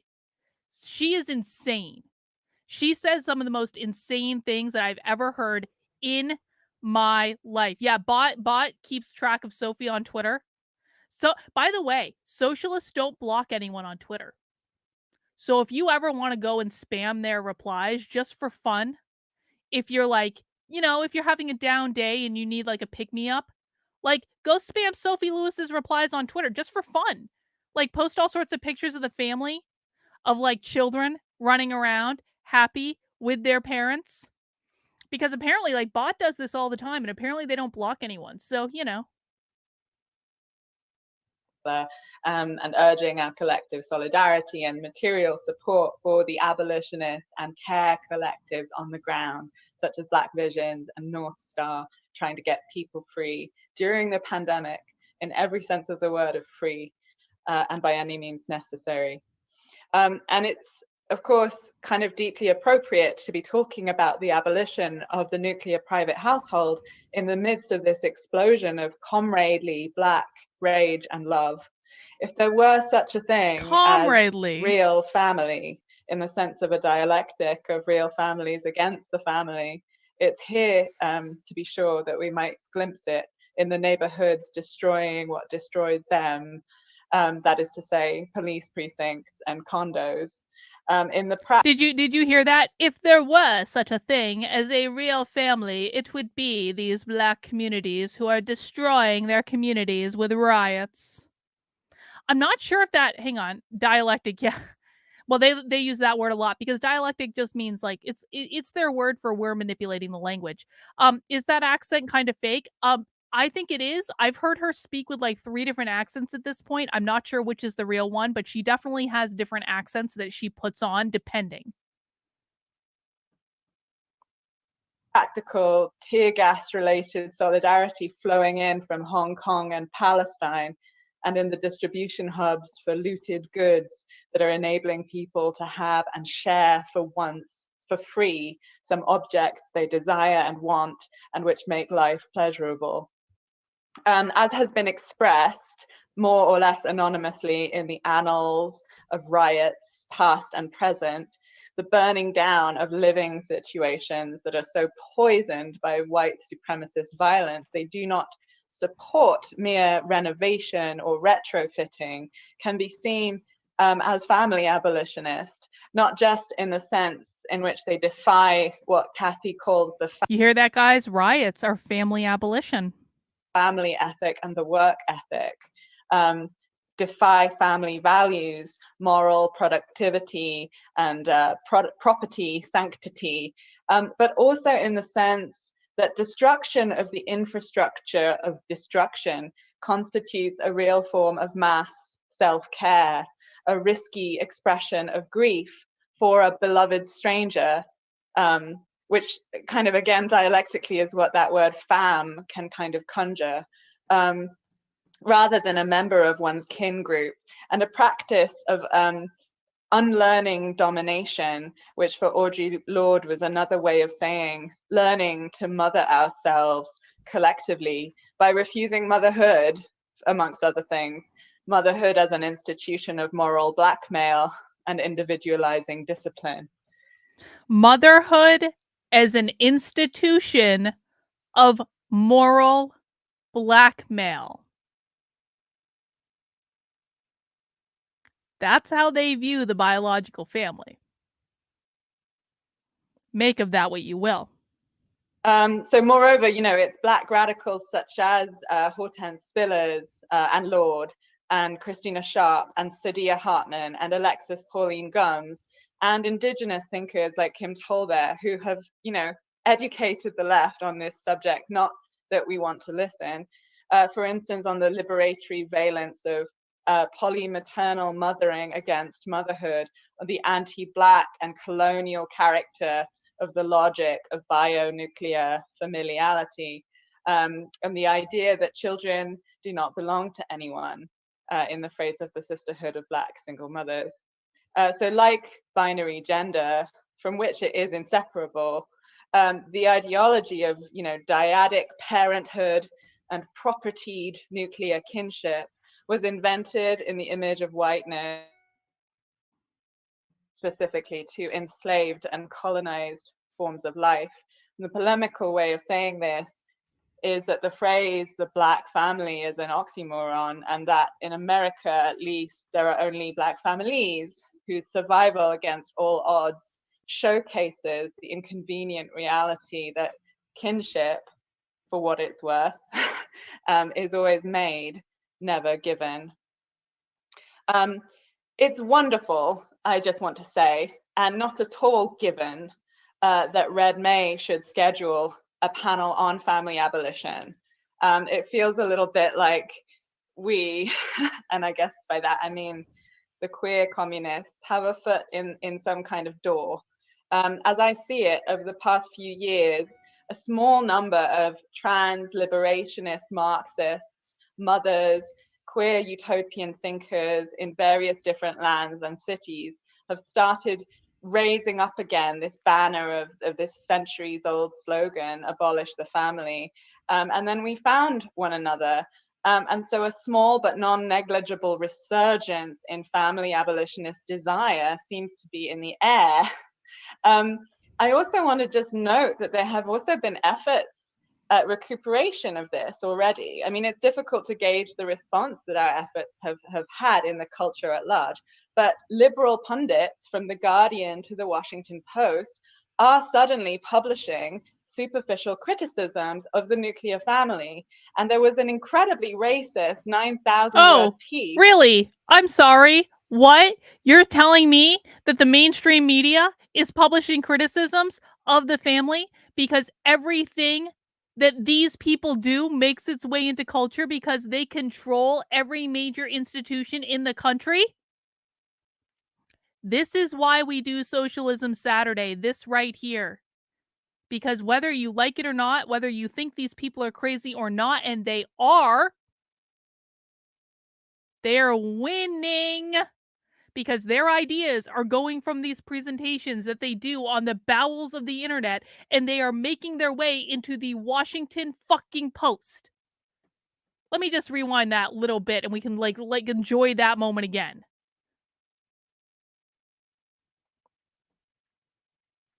Hang on. Recuperation of this already. I mean, it's difficult to gauge the response that our efforts have had in the culture at large, but liberal pundits from The Guardian to The Washington Post are suddenly publishing superficial criticisms of the nuclear family. And there was an incredibly racist 9,000 word piece entitled "The Nuclear Family Was a Mistake," published in The Atlantic by the New York Times columnist David Brooks in February. Oh, really? David fucking Brooks. There are just a whole proliferation of these. They're all neoliberal calls whose fiscal motives are not hard to parse for a return to the extended family premised on marriage. And I could go on more about that, but even among those in better faith than David Brooks, and this is why I wanted to note that it's great that Red May scheduled us. Even among those in better faith, there is much incredulity, disagreement, and horror, particularly among straight and cisgender people, whatever their politics, around the content of this project, the meaning of both words, family and abolition. Yeah, it's only straight and cisgender people who might have a problem with the abolition of the family and all kids born via surrogacy. It's only straight and cisgendered people. And the nature of the world conjured by that horizon. Abolish the family is a proposition that really triggers genuine trauma and brings out the most snarlingly defensive reactions and misreadings, not merely on the white nationalist right, but yeah. And the white nationalist right. Sorry. including in a very strange review of my book in Jacobin. I want to I want to narrow down my standpoint really quickly by remarking that and by the way, I just wanted to note, so about like 3 weeks ago, people did donate to my Indiegogo campaign for Schools Exposed, specifically to get me to buy this woman's book to read it. And she apparently just said she got a negative review in Jacobin, which is like a totally socialist publication. So I don't know why they're giving her a negative review, but fine. I have not been able to get the stomach yet to read this book. I promise you I will. You donated for me to read the book. I promise I will. I just haven't had the time yet to do it. I'm going to do it. It's on the list. I'm going to read this woman's book and I will do a report back. I have not forgotten about it because I did appreciate those donations. I just haven't done it yet, okay? I've been putting it off. I've been dragging my feet. Because I can only anticipate the amount of sheer stupidity that I'm going to be reading in that book. But I'm going to do it. I'm going to put on my big girl pants. Personally, I've always regarded family abolition as simply another name for reproductive justice, another name for queer Black radicalism, another. Family abolition is just another name for reproductive justice and for queer Black radicalism. The name for communist feminism, another name for children's liberation, another name for wages against housework, another name for the Cyborg Manifesto. The fuck is the Cyborg Manifesto? Insurgency. Not to mention actually the National Welfare Rights Organization, which I believe was a family abolitionist organization. To abolish the family is no more and no less than the simple, albeit as yet partially unthinkable, creation of a world in which, and this is a phrase of Michelle's, no one is bound together violently any longer. So it has nothing whatsoever to do with, to quote the Jacobin Review, tearing children away from their parents and parents away from their offspring. It's got nothing to do with expanding the commodification of hitherto uncommodified arenas of social life. Oh, transhumanism. Yeah, the critique of the family has many, many prongs. All right, thank you for that. Including the rejection of the fiction of genetic reproduction and the sociological observation that the endless multiplication of individual kitchens and laundries is, amongst other things, deeply unsustainable and maximizing of labor burdens among the feminized. And the statistic that the vast majority of many categories of battery and abuse and violence take place amongst family members and within the supposed sanctum of the home. But the thing to stress, I think, about our critique, and this is sort of beautifully already been said in myriad different ways, is that it really is, you know, critique, not criticism. It's recognition that the family is simultaneously an anti-queer factory for producing productive workers, rife with power asymmetries and violence. The family is an anti-queer factory for producing productive workers with asymmetries and violence.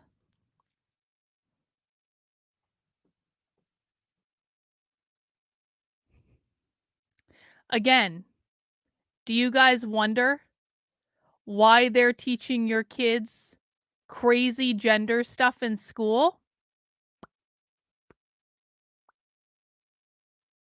Because they want to abolish the family because it is an anti-queer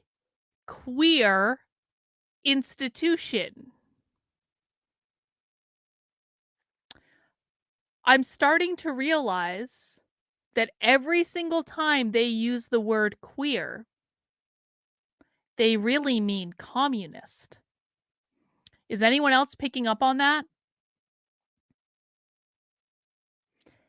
I really think that they're trying to insert the word queer into the, and this is why we have to be so careful about language. They're trying to insert the word queer into the lexicon because how they're using queer is code for communist.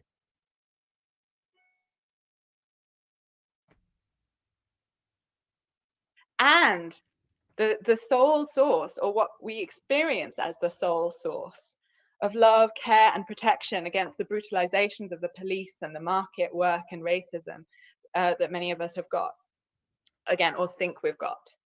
So yeah, as Kathy and Michelle have particularly stressed, this movement of family abolition is dialectical, a movement of positive supersession from below, an extent. The family abolition movement is dialectical.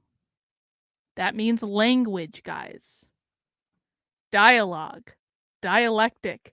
They're trying to change the language as a way to push communism on all of us. Of that which is good in the practices of actually existing proletarian love and care to everyone, regardless of how they live and love. And, you know, that's of course part of what I was trying to do in my title, Full Surrogacy Now, which is intended to be simultaneously a description of the dystopian character of the present state of things, i.e., there are always myriad, you know, surrogates constituting that supposedly autonomous organism, the white nuclear family, these racialized, feminized labors who are, in another phrase of Kathy's that I like, excised from the family portrait, you know. And at the same time, it's a call for the gestational commune, by which I meant the world in which humanity would not be blackmailed into mistaking a very limited number of legally sanctioned individuals for their only truly dependable sources of care and companionship in life. The world in which we had actualized the knowledge that we are the makers of one another, quite literally, and had learned to collectively act like it. 1 second, I just wanted to remark polemically that while treat your neighbors as family is a popular and well-meaning sentiment, particularly in the experience of the pandemic. And it's also the slogan of David Brooks's social fabric project, which is called Weave, trademark. I want to submit that in a dialectical movement, we experiment with a dialectical movement. Of this phrase as completely wrong. If we want to make it into the next century as a species worthy of the name human. She just told you this was a dialectical movement. Do you know who totally copied these people? Do you remember that no white guilt asshole that I have been harping on? Don't use the term anti-white. Don't use the term anti-white. Don't use the term anti-white. It is coming from really bad people who are legitimate white identitarians. It's coming from, like, I won't say the opposite because I think they're actually on the same team. But anyway, that no white guilt asshole took his strategies from these people. And his whole goal is to change the lexicon and dialectic to insert the term anti-white and to get conservatives saying it over and over and over and over and over again on media. And conservatives, no offense to people watching, being morons, took the bait and then said it over and over and over and over and over and over and over again on Fox fucking News. They're still saying it today. And fuck you, Tulsi Gabbard, for saying it on your fucking walking away video. Tulsi can suck a dick so far as I'm concerned because she fucking knows better. But that no white guilt, white identitarian asshole took his strategies from these people. The most effective way to influence the culture is to influence the language. She just told us this is a dialectical movement. And that white identitarian bullshit is also a dialectical movement. This is why we need to watch this stuff and really listening for how they're using the language and how they're defining things.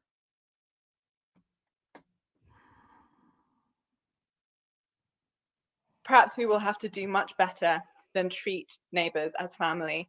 After COVID, if there is such a thing, my hope is that we will treat each other, everyone, including our official mothers, with all the intimacy and tenderness that is due to strangers, or dare I say, comrades.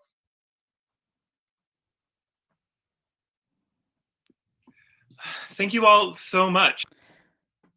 Stevie, I'm going to have to disagree with you. He's not entertainment. He is an extraordinarily toxic person that is linked to some of the most toxic people in the world, and he is not upfront about the people that he's linked with. And I know because I spent over a month researching him. He is not honest about the toxicity and the extremism of the people that he is connected with.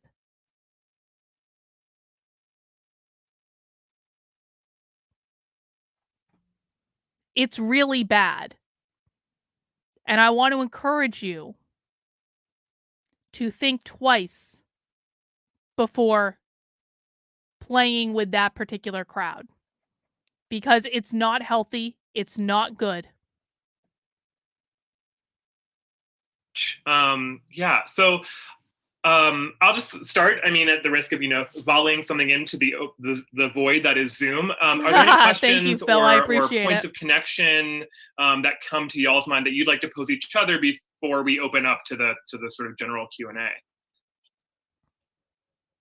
Just know what you're watching, because it's really not good. Just know what you're watching. Don't Well, get if sucked not, into I it. have a question. So I think so we've got Listen, I watched that guy. I watched almost everything I could get my hands on for that guy for a month. And I got stuff that isn't on YouTube. I got stuff that's behind like password protection. I got stuff that he's not public about. Just be careful about what you're watching. Because it's really not good. a couple questions coming through. And I think this is my favorite one, and so I'm going to start with it. And I think you could take this as a chance to knock down the greatest haters, or as a chance to sort of open up a bit more what you mean in this theorization of family abolition. So what are some of your favorite, as they say, bullshit positions you hear from socialists and communists in defense of the family form? And what are these comrades missing? So I think a couple of you have gestured to the ways that some people react to the call for family abolition, whether it's a slogan or an in-depth book. But I'm just curious, what are some of the responses that you've heard? And what do those responses tell you about the state of thinking or the state of people's actual lives?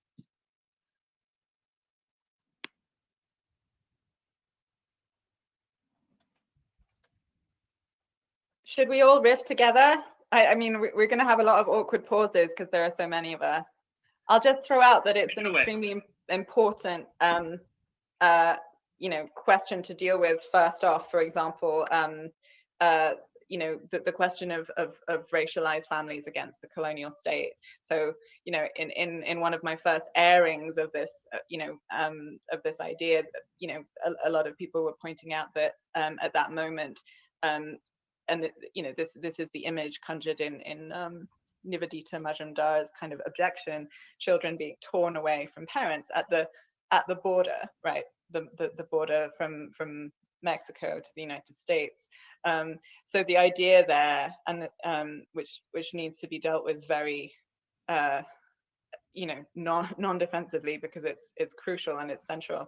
This is not a question of somehow implying that like the racial colonial capitalist US border regime is practicing family abolition somehow by not respecting the kinship bonds, or in fact implementing DNA tests to sort of check for biological genetic status between migrants, as though the fiction there being that were you to be confirmed as sort of biologically legitimately tied to your co-travelers, then the United States would be forced to sort of honor you as a family, as though that is actually how it works, right?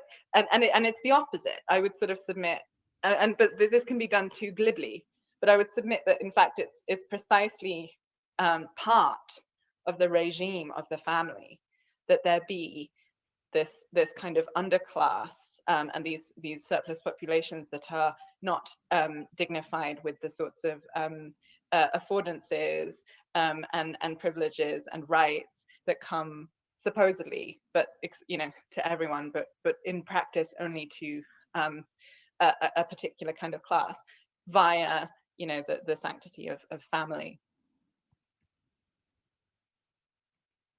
Yeah, I would just add to that, because one of the most interesting things about those people who are crossing the border is how many of them end up doing paid reproductive labor in the US, and how Laura Briggs's book is excellent on this point, right? Where she notes that what might paid reproductive labor be a term for? What do they mean when she says paid reproductive labor?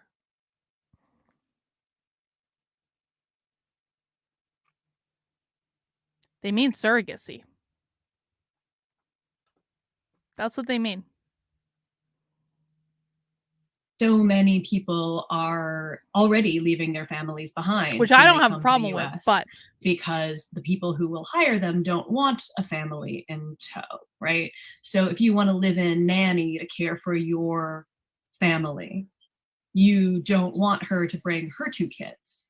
A woman I spoke to for the chapter in my book that is on paid domestic work, when the coronavirus started, she's a nanny, and she was just a 9-to-5 nanny for this family. But when the virus started, she moved in with them and her kids. Her kids are a little bit older, so it was easier for her to leave them at home, but she's choosing to care for this other family because it brings in money, because the other, choice, with big air quotes around it, is not get paid. So, we have a system that already only respects the family relationships of some people. So that kind of argument. The other one that I love, actually, which was in my notes, then I skipped over it because I was taking too long, is the argument that I'm sure will be leveled at all of us here, that we are academics and journalists and bourgeois, blah blah blah, pretentious academics throwing around big words, and the actual quote unquote working class wants nothing to do with this, which is why, of course, I spent so much time talking about the welfare rights organizers. And I really love, in Michelle's endnotes piece, the history of the different options and styles of living together that the working class has had across history, when not being sort of forced back into the nuclear family. If you think you're gonna hang on. If you think I'm gonna shit on surrogacy because you guys don't like gay people, you got another thing coming. I don't think there's anything wrong with surrogacy when everyone enters into it nice and voluntary like. I don't think there's anything wrong with it. And I certainly don't think that there's anything wrong with a loving, caring, married couple having kids. So you can take that somewhere else if that's your argument. My point is that these people believe that all children should be born via surrogacy. What conservatives like to do is to cut things out of context to make their little moral family values argument at the time, while ignoring the true danger of all of this.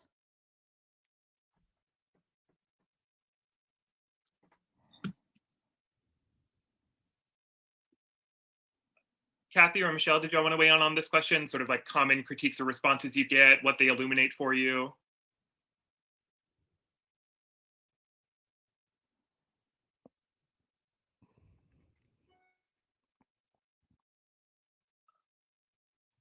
So to move on. So one of, Kathy?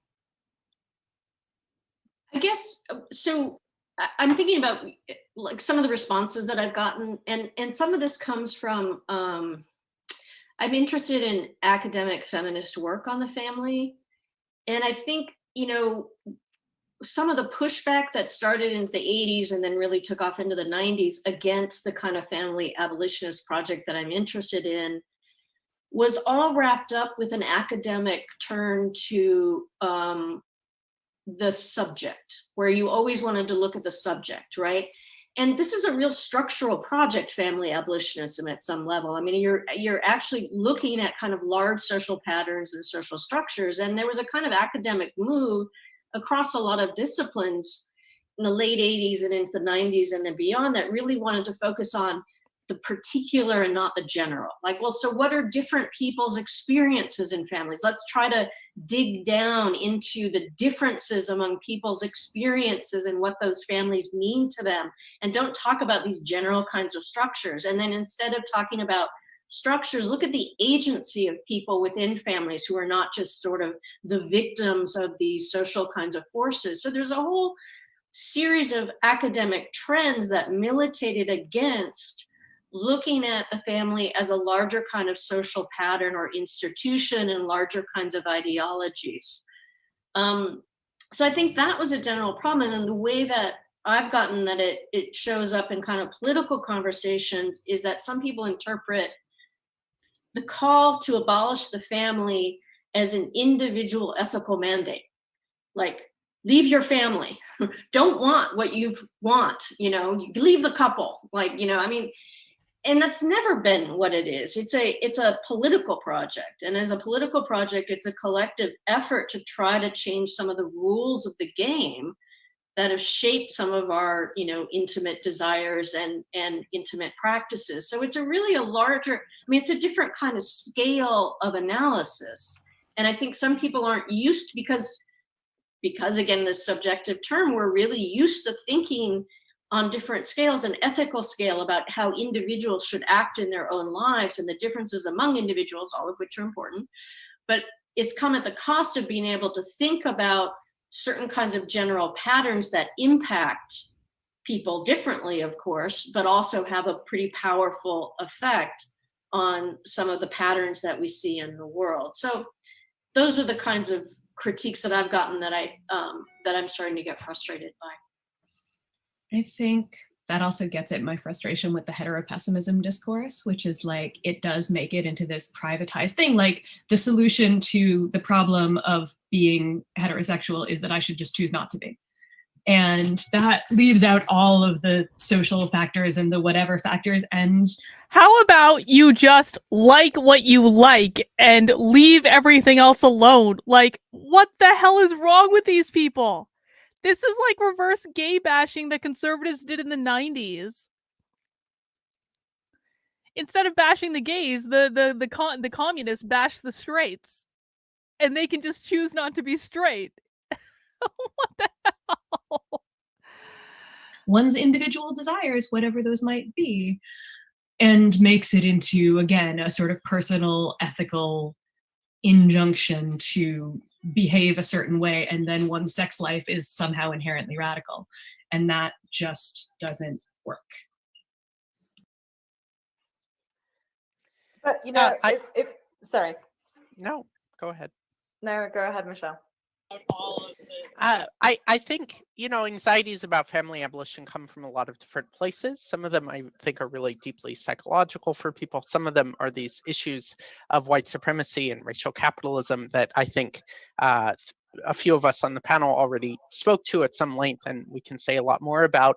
And part of it is that there is actually a deep set cultural, sexual, gender normativity and narrowness that's a part of the history of the left and the history of socialism. So, I mean, a lot of what I'm interested in historically is this unfolding tension over time.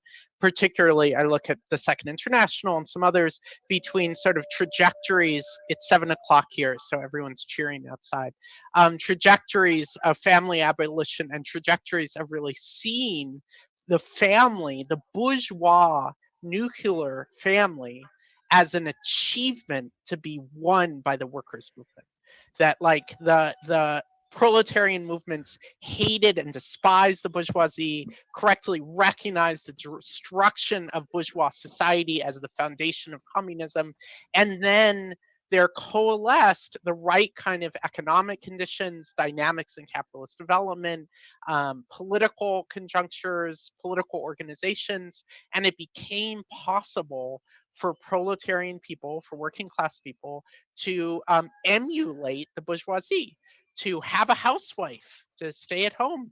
And this was an answer, it proved to be an answer to a profound question of social reproduction, the very high rates of infant mortality, the very high rates of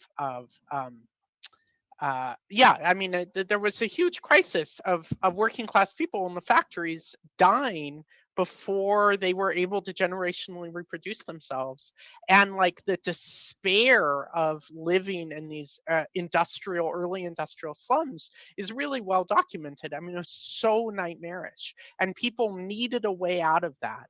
And for a while, it seemed like the way out of that might be revolution, and the way out of it that they found for some, it was only select tiers, was the bourgeois nuclear family, or an emulation of it.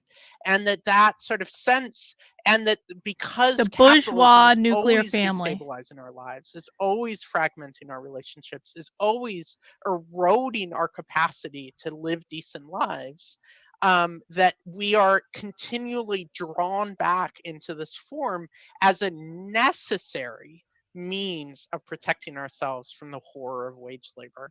Like and so this gender and sexual conservatism of the socialist or labor movement is sort of built into the dynamics of wage labor. And it's only in a context, I mean, there are all sorts of beautiful chosen kinship relationships that people develop in the world, but the ones that interest me most, and Sophie alluded to this in the riots, are the ones that people develop in the course of very high intensity struggle, because those are points where the role of the state, the role of wage labor, and the role of the family simultaneously break down, and the possibility of new systems of care that are barely even imaginable to us in our day-to-day circumstances begin to emerge. And that's the sort of, I think of a family abolition not being a sort of series of reforms that are possible within capitalism, although there are plenty of reforms that we should implement or fight for right away, like welfare, expansion of cash transfer benefits. They're saying you can't abolish the nuclear family under capitalism. Capitalism will not allow for the abolishment of the nuclear family. And so to achieve their little communist utopia, they need to abolish capitalism, which will inevitably allow for the abolition of the nuclear family, in which they will create a perfect life in which you will own nothing and you will be happy. That's what they just said. On many other things, but family abolition as something that can only occur in the course of an unfolding revolutionary process.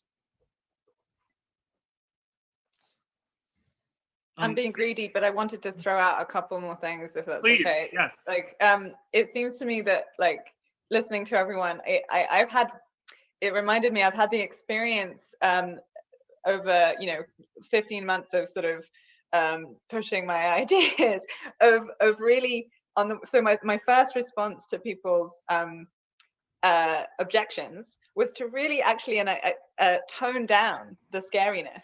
So people go, oh my God, don't you, like, like Kathy said, you're coming for my family or whatever. And I would obviously be like, no, you completely don't understand. This is a structural, but actually over time, it's funny. I realized that you can go a little bit too far down that route. People are scared. And I in a sense, it's true. I am not coming for your husband and your children or whatever, scary, queer feminist. But actually, if we cede too much ground in the kind of with the aim of not being scary, then I think we end up blurring the distinction between our communist project and the kinds of takes that, as I pointed out, are now proliferating somewhat for interesting reasons that I'd be interested in discussing. Like, could we discuss the reasons why a sort of centrist and liberal feminist discourse might appear that talks about how insufficient or fictional the nuclear family is, so as to short circuit a more revolutionary feminist kind of structural critique of the family? And what is the difference? Does it boil down to sort of the primacy of a kind of marital biogenetic prosperity ensuring legal bond, or what does it depend on? But and the other main thing, and I've noticed on the YouTube channel, a very, very common question and anxiety is just about that word abolition, which we didn't fully necessarily unpack yet, which I believe we are all using and implementing in the sense of Ruthie Wilson Gilmore's Let's be clear. She does not have my haircut. Because my hair is not shaved on one side. My head is shaved on all sides. Well, when it's shaved, I'm growing my hair out right now. So it's really not shaved right now. It looks awful and it's in a really awkward stage of growth. My head, though, is shaved on all sides. Not just one side, all side. I want credit for that. I have to grow out the entire head of hair. Not just one side. The entire head of hair. Is an abolition, which she patiently, explains, is not about the simple negation or destruction of particular infrastructures or practices, but on the contrary, a building. Everyone's stealing my haircut. Jesus Christ. And a kind of growing of the world in which prison and relations of carcerality are unthinkable. But I'm having the lollipop beer now. To say, abolition gets heard as sort of a taking away of your children, even, right? And that's hugely triggering for, in particular, in fact, you think? Racialized populations whose children get taken away systematically. You think that might be triggering for people? The capitalist state. But it's on the contrary about extending the experiences of proletarian love and care that we have found, despite and against everything, to everybody in a non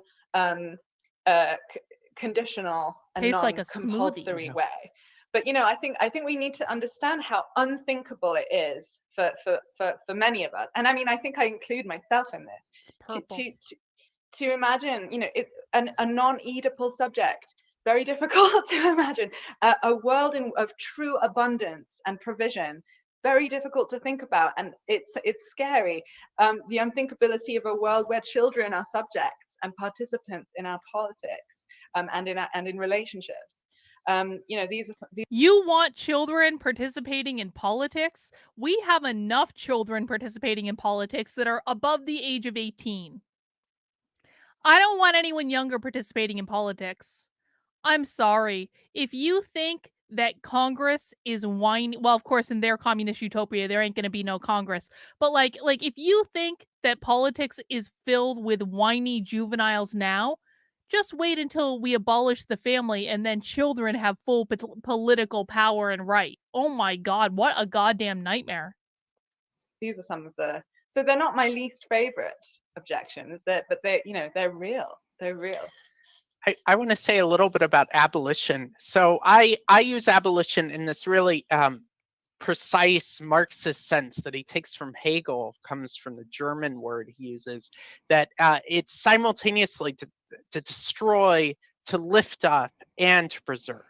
That it's all three. And they're one word in German. It's fascinating. And that's what Marx means, right? And so I think of that as a breaking open of the family to free and unleash what's good in it, and to generalize that, as Sophie said, into this social body as a whole. So to make... By abolishing the family, we are going to free it from its shackles. And we're going to keep all the good elements of the family and get rid of all the bad elements of the family, which apparently means heterosexuality, which, yes, they said that earlier if you missed it. But we're not abolishing the family. We're just freeing everything. Okay, sure. The necessary forms of care available to everyone unconditionally. Oh, well, and I for a little while... By the way, they haven't talked about this yet, but Stevie does make an excellent point.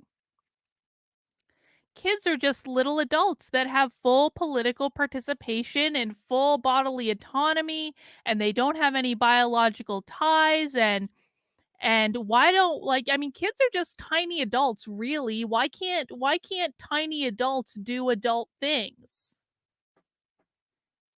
If you think that's not where this is going, then you need to watch the video that I posted earlier with the clip where I explicitly explain that that's where this is going with evidence and receipts.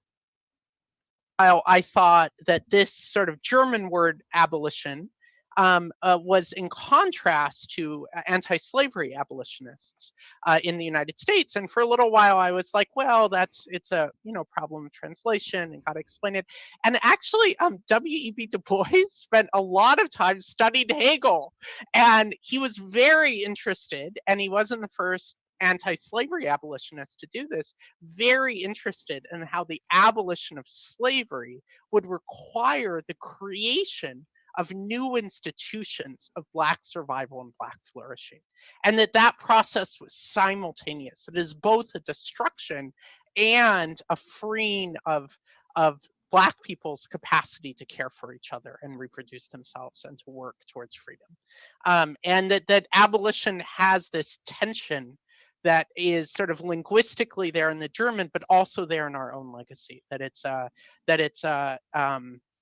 a freeing, an unleashing, a generalizing, as well as a destruction. On that note, it makes me think of Tara Hunter's amazing book, To Enjoy My Freedom, which is about Black women, domestic workers in the South after abolition. And it's about their work and the first washerwomen's strike in Georgia and many other things. But it's also about the ways that they found, even in these horrible working conditions still, to enjoy their freedom and to make relationships. And it's just a beautiful book and everyone should read it. It also makes me think, because we're talking about abolition and we keep referring back to Minneapolis and to the streets, and I've been watching so many people on social media in the past few days sort of do this wonderful thing where they open up their mentions and they're kind of like, when I say police abolition, when I say prison abolition, does that make you uncomfortable? What makes you uncomfortable? I will talk to you about that. And it's been amazing to me, actually. There's always these moments when sort of things that happen in left politics world cross over into like my Facebook friends that I like used to ride horses with when I was in 5th grade or something. Literally a thing that happened today, where I see these people who I don't think would have any interest in this stuff suddenly posting about it and posting stuff that is supportive of not just, peaceful protests are fine, but I wish they wouldn't.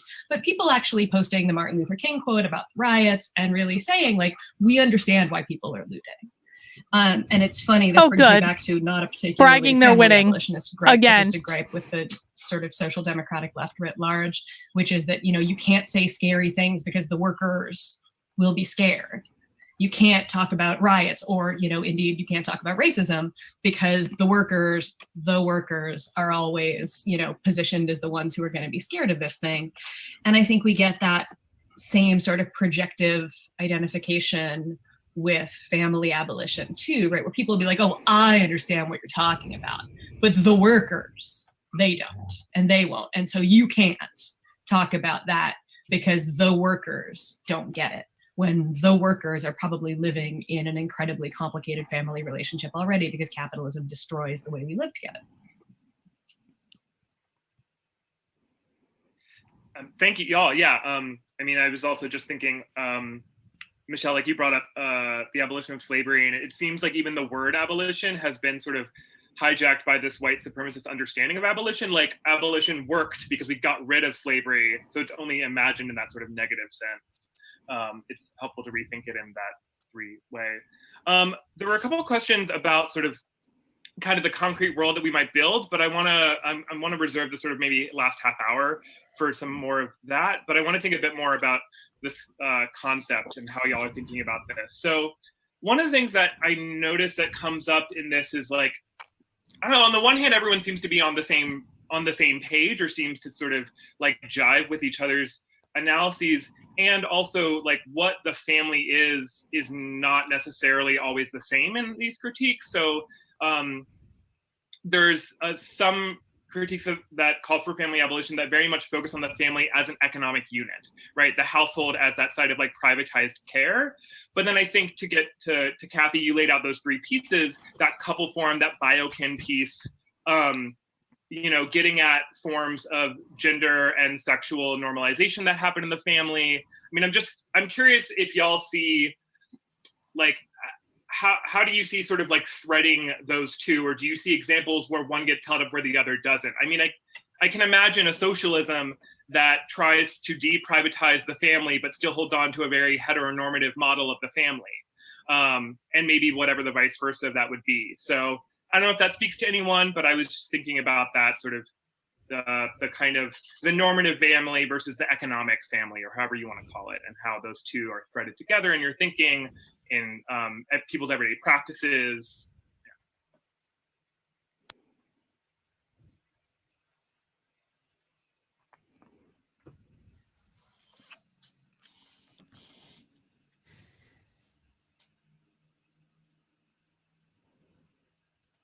None of them know what he just said. Oh, excuse me, they. I misgendered. Or we can totally move on and let the dead. No, we just got to process. We're processing. They don't understand what they just said. I mean, I laid out those three elements, and so the couple form, biokin, and the privatized system of care, social reproduction, and when I'm feeling cranky, I'll say, the privatization of social reproduction is the base and the rest are superstructural, but it doesn't actually work that way. There's a really complex mutual imbrication of those three elements. But I do think that the privatization of social reproduction is somehow I think that's the material sticking point where a lot of interests are involved in maintaining this. And I think that there's more sort of flexibility and experiment that we've seen over time with the couple form. The biokin, that's, Sophie maybe can talk about that. That's pretty sticky too. But certainly the couple form is, in some ways it's been kind of more flexible. And so we've had different experiments, so there's, obviously, gay and lesbian marriage. Well, does that really change the dynamics of marriage? I mean, there's lots of debates about that. And I think it's probably more than just add and stir into the institution. I think, the shifts every time it gets extended, it shifts a little bit as new groups are kind of included into it in some ways. But then there's also the rise of never married couples. And I mean, I think that, the pattern of marriage and the kind of heteronormative scripts and gendered scripts that are so embedded in it, that in some ways, I think the rise of never married couples is almost the perfection of marriage in some ways, because it's been so assumed that you don't even need the ritual anymore.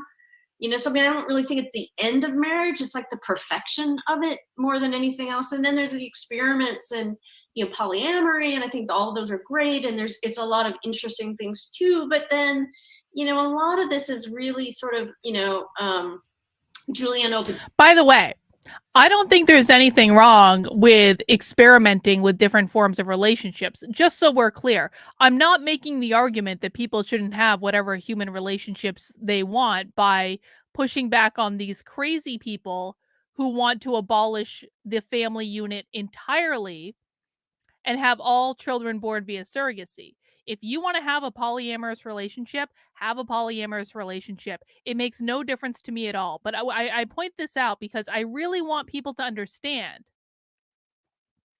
that these people are not, they're not doing this to create more acceptance for gay couples. They're not doing this to create more acceptance for single parents.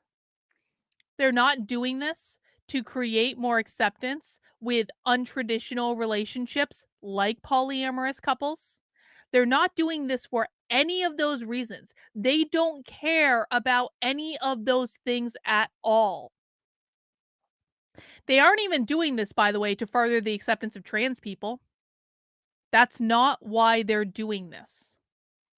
They're doing this because the goals of the woke left are to gain as much power as possible, destabilize the system, attack capitalism, usher in their Marxist utopia. So you might have feelings about non-traditional relationships, whether that be gay marriage or polyamory or any other form of non-traditional relationship. I'm sure there are many. And I don't really care what you think either way. I know that what other people do in their relationships is none of my business, and how other people choose to comport themselves is none of my fucking business. But what I do want to make very, very clear is these people don't care about that either. All they want is to attack capitalism. That's all this is. They want to destabilize our current society. They want to attack capitalism. They don't want any family units, whether they're polyamorous or not. So you can't win against these people. I guess here's the point I'm making. You can't win against these people if you make it a moral or religious argument. This is why the fundamentalist Christian right will always fail in winning these people. They will always fail in winning against these people. Because you cannot beat these people with a moralistic argument. Because morals are subjective, and no, not everyone is obligated to subscribe to your morals. But the bigger point is that you cannot win against these people with a moralistic argument. Because they don't care. It's not even about the topic that they're arguing about. The only thing they care about is implementing this. And they will say whatever the fuck they need to say to implement this. So I'm kind of preemptively anticipating that, especially in the discussion of like polyamory, I'm going to have someone pop their hand up and say, they need to go to church and find God or something like that. That's not going to work with these people because that's not the point. It's not the argument that they're making.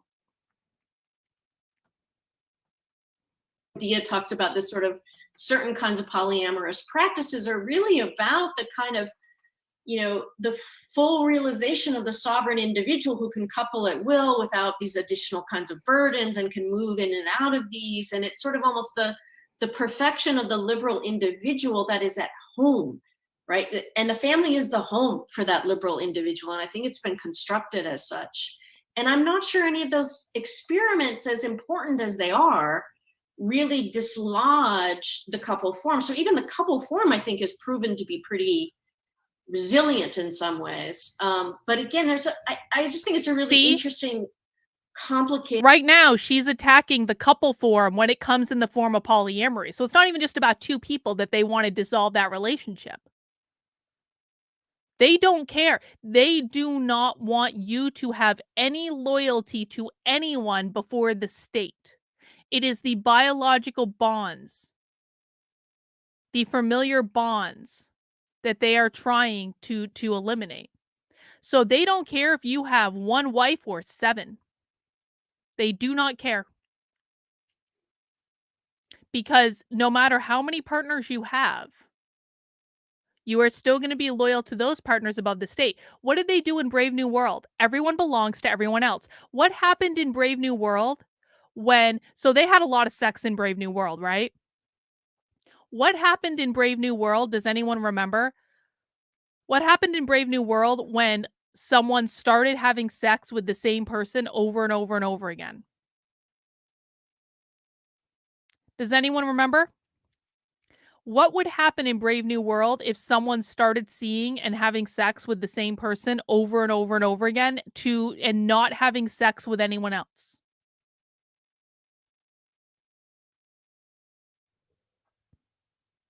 No, they didn't kill them. They didn't kill them. They didn't do that. But they made it.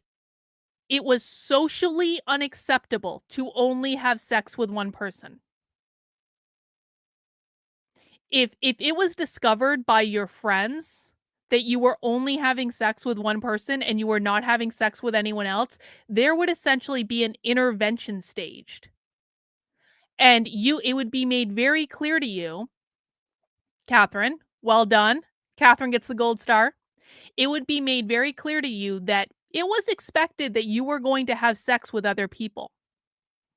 Because they didn't want those emotional bonds to form in the way that they do in the family unit. So could you have sex with the same person over and over and over again? You could. It wasn't illegal or anything, but But you are going to be socially ostracized if you had sex with the same person over and over and over again and weren't having sex with other people. What if you want to have sex with no one? No, that wouldn't work either. No, you were expected. You were expected to go out, to meet people, to have cocktails, to go to orgies. We obviously need to have a Brave New World book club or movie night. I mean, the Brave New World miniseries, the old one, is so cheesy. It's so bad. It's so cheesy. Don't watch that new show on Peacock. Don't watch that. If you're gonna watch like a Brave New World like show, like there's an older miniseries that you can find on YouTube. There was another movie made kind of in the 90s that was all right, but really reading the book is probably the best thing.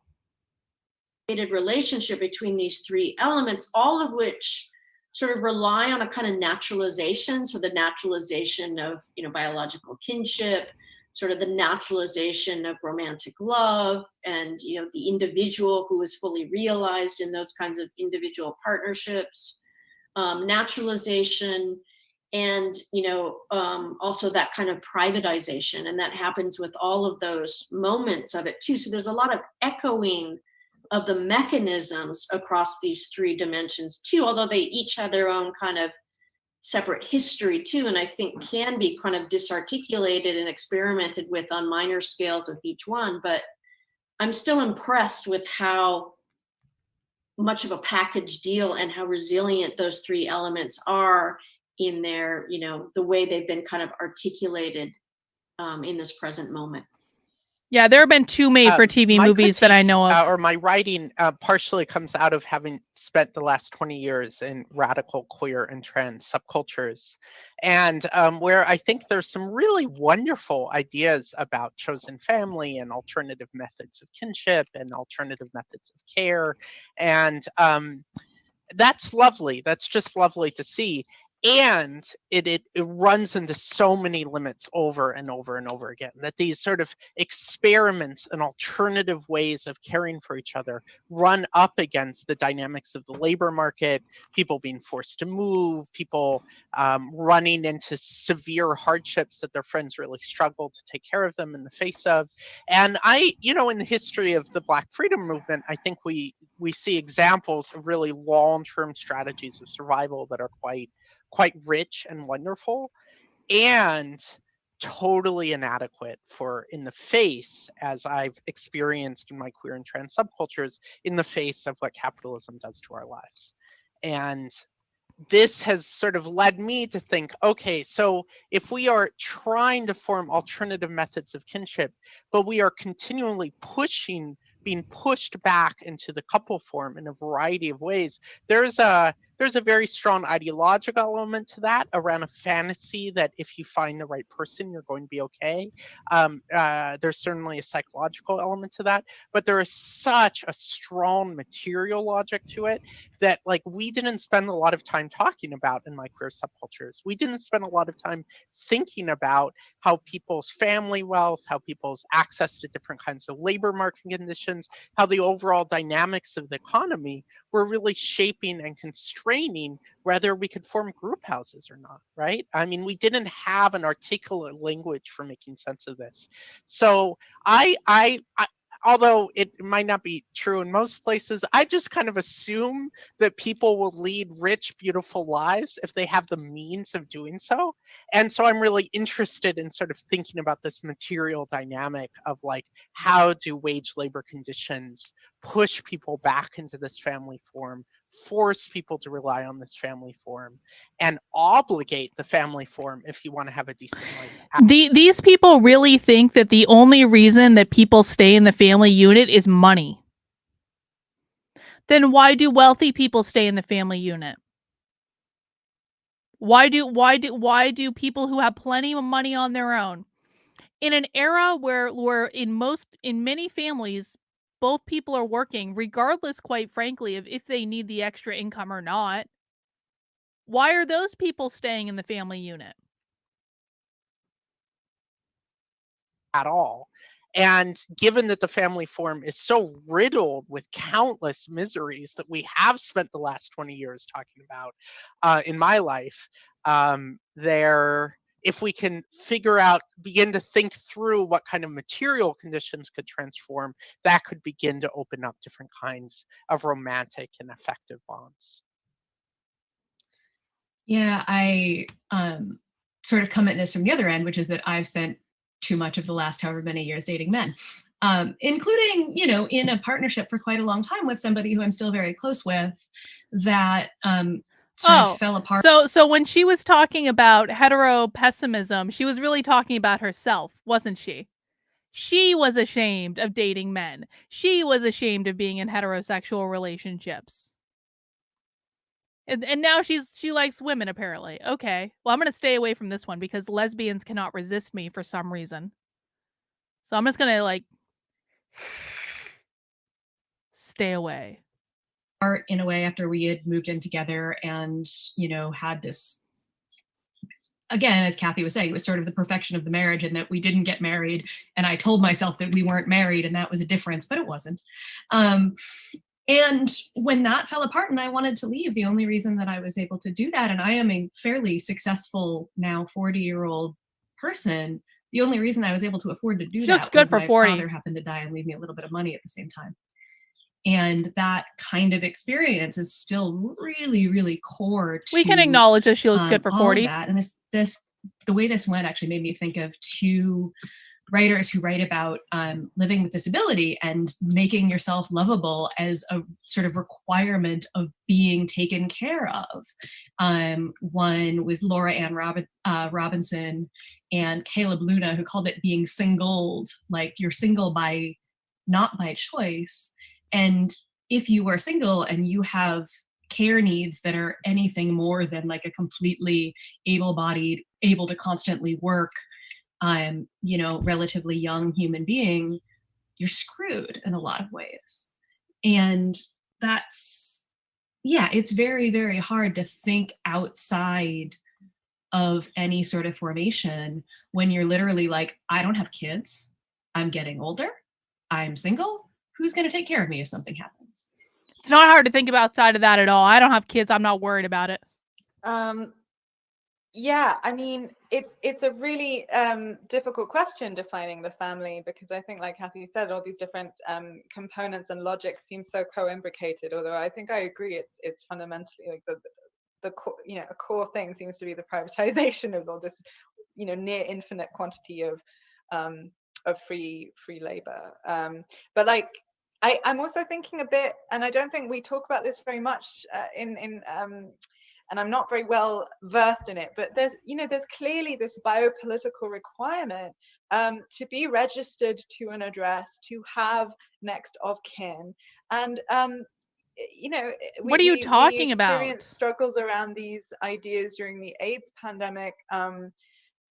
When someone near and dear to you, someone who is your comrade or kith, or whatever you want to call it, that is in hospital dying of COVID, can you access them simply saying, of course there are these terrifyingly brutal kinds of logics of exclusion that are real around sort of next of kin law. Well, I will say that I actually do believe that's bullshit.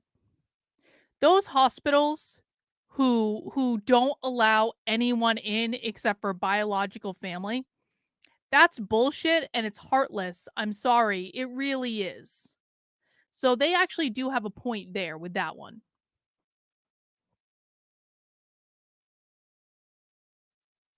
Right. And I was listening to the Bad Gays podcast the other day, which was very sweet to shout out to me in an episode about Lisa Miller, who's, she was a sort of she's an ex-lesbian who basically kidnapped her daughter, and her partner, who is now married to another woman, was legally completely not recognized as a parent to that child. So I would say, and I mean, I guess I was sort of prompted to speak a little bit to this, to the biokin piece of the whole imbroglio. I mean, this perhaps is one of the deepest and most difficult pieces. But if you dare I tweet at them something about lesbians, I seriously swear to God. contend, you know, that God the fucking children damn it, we bot! make with our bodies are not our property. This seems kind of maybe the hardest part. Of course, there are incredible parents everywhere, right? So this is what I sometimes try and talk about in terms of the xenofamiliality that can be within biofamilial locations. So just to back up a bit, xenofam, in the theorization of the xenofeminists like Helen Hester in her recent book, Xenofeminism, is that openness and hospitality to the strange. So xeno-hospitality is something that can, and this is the part that I want to add in a sense, flourish within, you know, relations that the state recognizes as blood relations or whatever. So the equation Hester offers, xenofam, is equal to or superior to biofam, needs to be taken really seriously, both parts of that. Yeah, I mean, I've also noticed in the discourse recently, perhaps because these times kind of evoke the apocalyptic and people really come out with their full, you know, vigilante eco-fascist desires as well as their communist ones. The notion of one's kids and of kids as one's own really authorizes almost limitless violence in defense of them, one's wife and kids. There was this kind of really mainstream British journalist. So the argument that Sophie is making against the family now is the biological bonds between the family are so strong that people defend their family. And that's an argument for why we should abolish the family. Because and this is really the core of it. In these people know that they will never ever be able to have their full communist revolution until they eliminate the biological family. Because if they don't eliminate the biological family, then we will always have people that we are more loyal to, in theory, than the state. Now, that's not to say that everyone has a perfect relationship with their family. God knows I don't, for reasons. But I'll tell you what, even in my shitty relationship with my family, I would still be more loyal to my family over the government. They cannot have their communist revolution while the biological family exists. And they know it. Because in order for them to succeed with what they want, they have to create a society in which the most important loyalty that we have is the state above all else. There are so many things that these people are doing right now, specifically to tear at the bonds of the biological family. And as we covered earlier, if you missed it, I will make a clip of it later. Transing the kids in the school is one of the things that they're doing to try to attack the biological family. Because guess what? If people are infertile, they can't reproduce. Or if they convince people that you don't want to have kids, you want to be a working woman, they can't, they will reach a point where they can't reproduce. Now, I'm not suggesting there's anything wrong with that. Again, like, I'm a woman of a certain age and I don't have kids. And as of right now, I mean, I'm not eliminating the possibility that an accident could happen. I'm not necessarily planning on having kids. That's my personal choice. I like my time and I like my money. And I don't I don't like whining. And that's just the way it goes. But like, I think that people can make those personal choices without being socially engineered to do so. And what these people are doing is socially engineering people to eliminate any inclination that they have to reproduce when they're young. And that I just think is uncalled for. She's horrible. Julia Hartley Brewer, I think she has hundreds of thousands of followers, and someone was asking, what's your post-apocalypse special skill? And she said, a complete willingness to kill in defense of my children, or something, on Twitter.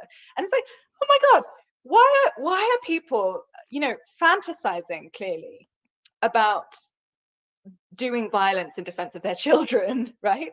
Like, since when are your children a sort of, well, I mean, clearly, since a long time, a sort of reason, an opportunity to do terrible violence to other people.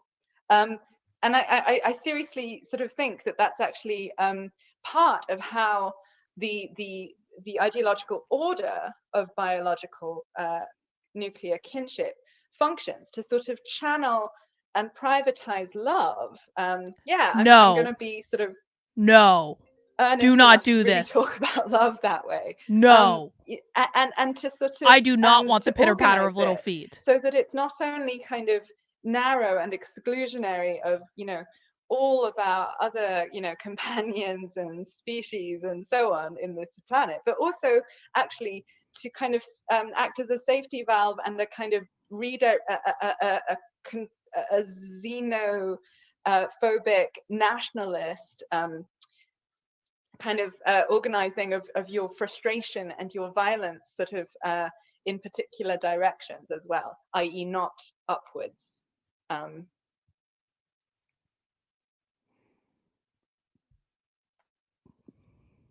So we have a question, and I'll read the question kind of just broaden out a bit. So, will shelter in place undermine or reinforce reliance on normative family conditions relative to geographical location?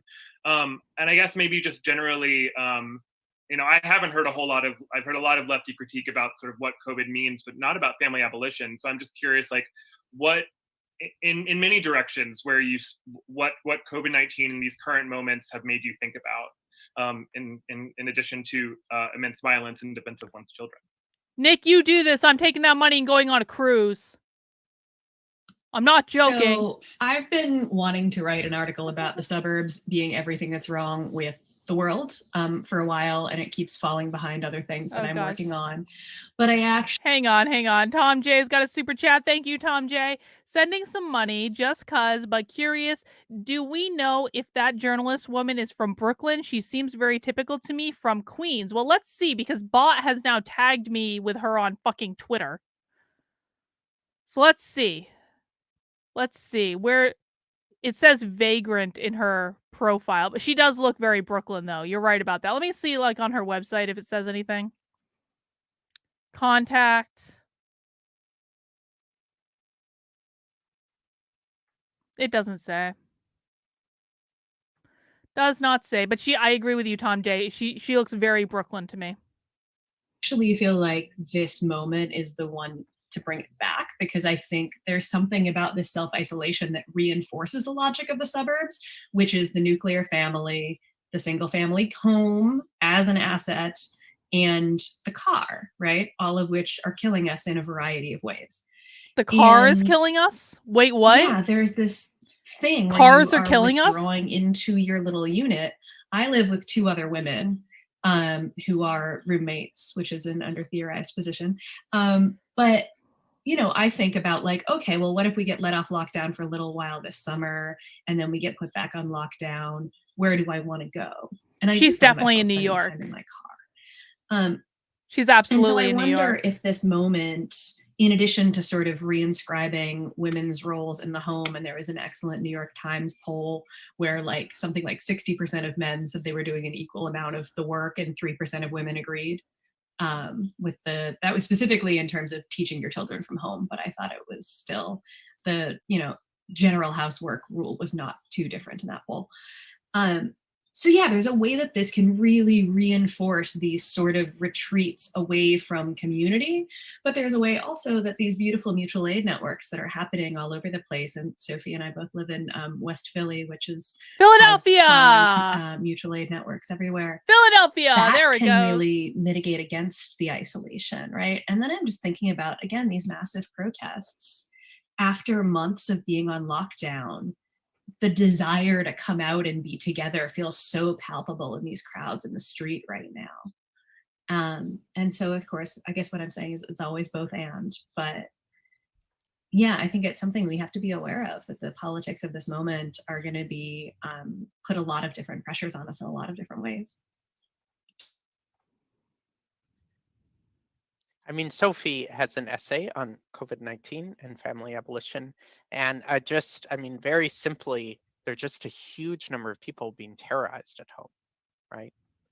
I mean, there's so many kids who are being abused by their parents at home, and there's a number of factors. Check this out. These people are such opportunists. Check this out. Here's what they did. They said, okay, here's a crisis.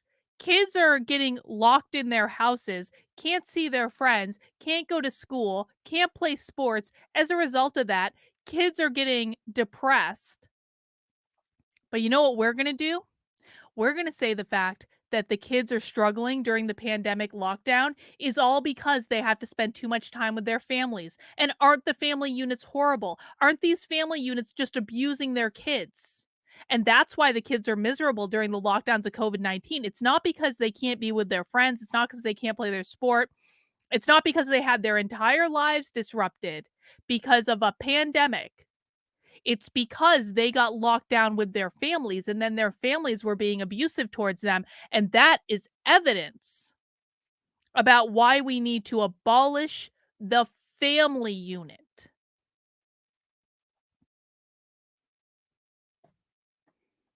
These people are such opportunists. They will take advantage of every single crisis in order to spin the narrative to suit their purposes. To gain as much power as possible, destabilize the system, attack capitalism, usher in their Marxist utopia. And they're winning.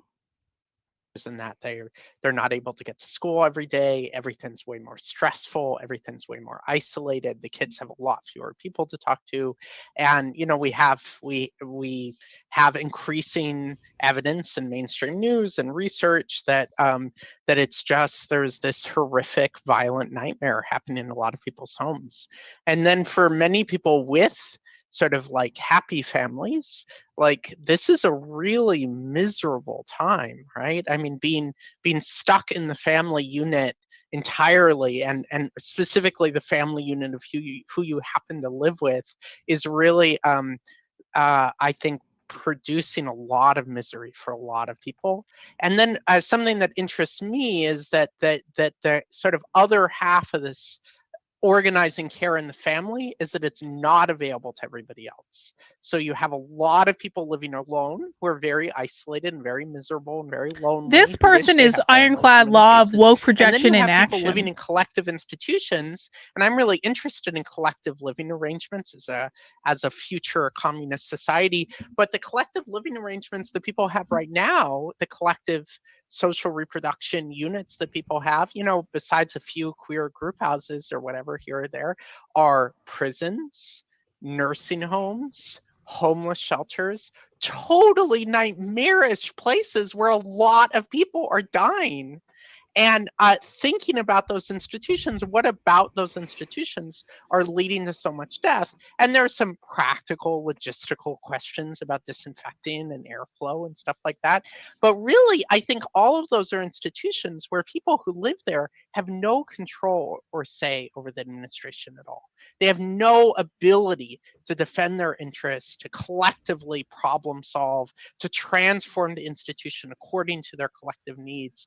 And instead, they're subject to either intense levels of racialized violence or being treated, infantilized in the way that the elderly people are, often by profit-making, profit-oriented nursing homes. And so in these sort of authoritarian institutions where people have no say over what they get to do at all, then that the conditions of death are just so terrible. So it's like on all sides, right? That people in families are having a rough time, people not in families are having a rough time, people in collective institutions are having a rough time. And if we were to stop and think about what kind of living arrangements could actually work in these conditions, where people could actually be cared for, could actually share resources, could actually watch out for each other, and be able to exert some collective democratic authority.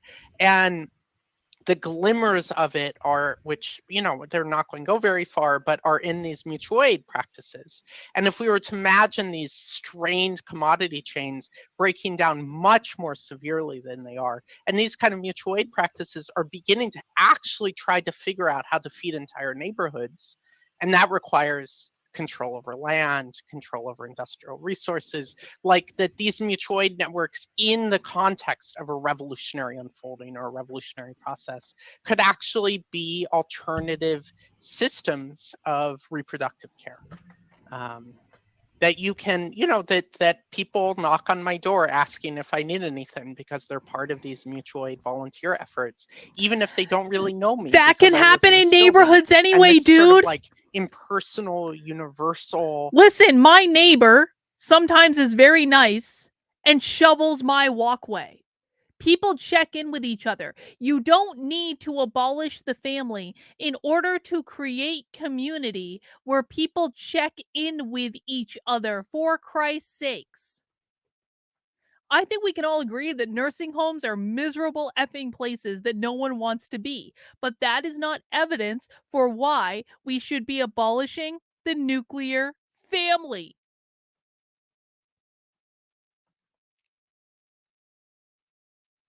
And yet direct caring quality is really quite rich. And yeah.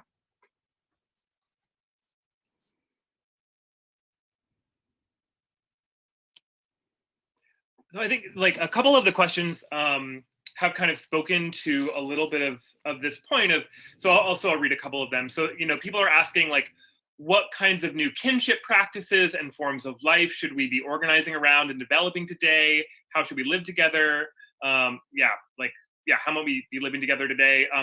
One person also particularly asked about the, how might family abolition change our architecture and our spatial design of our all our environments? So maybe you could just speak to that. Examples, and I'm also curious, examples that are sort of explicitly critical of the family dynamic, and ones that aren't, but still sort of touch on it.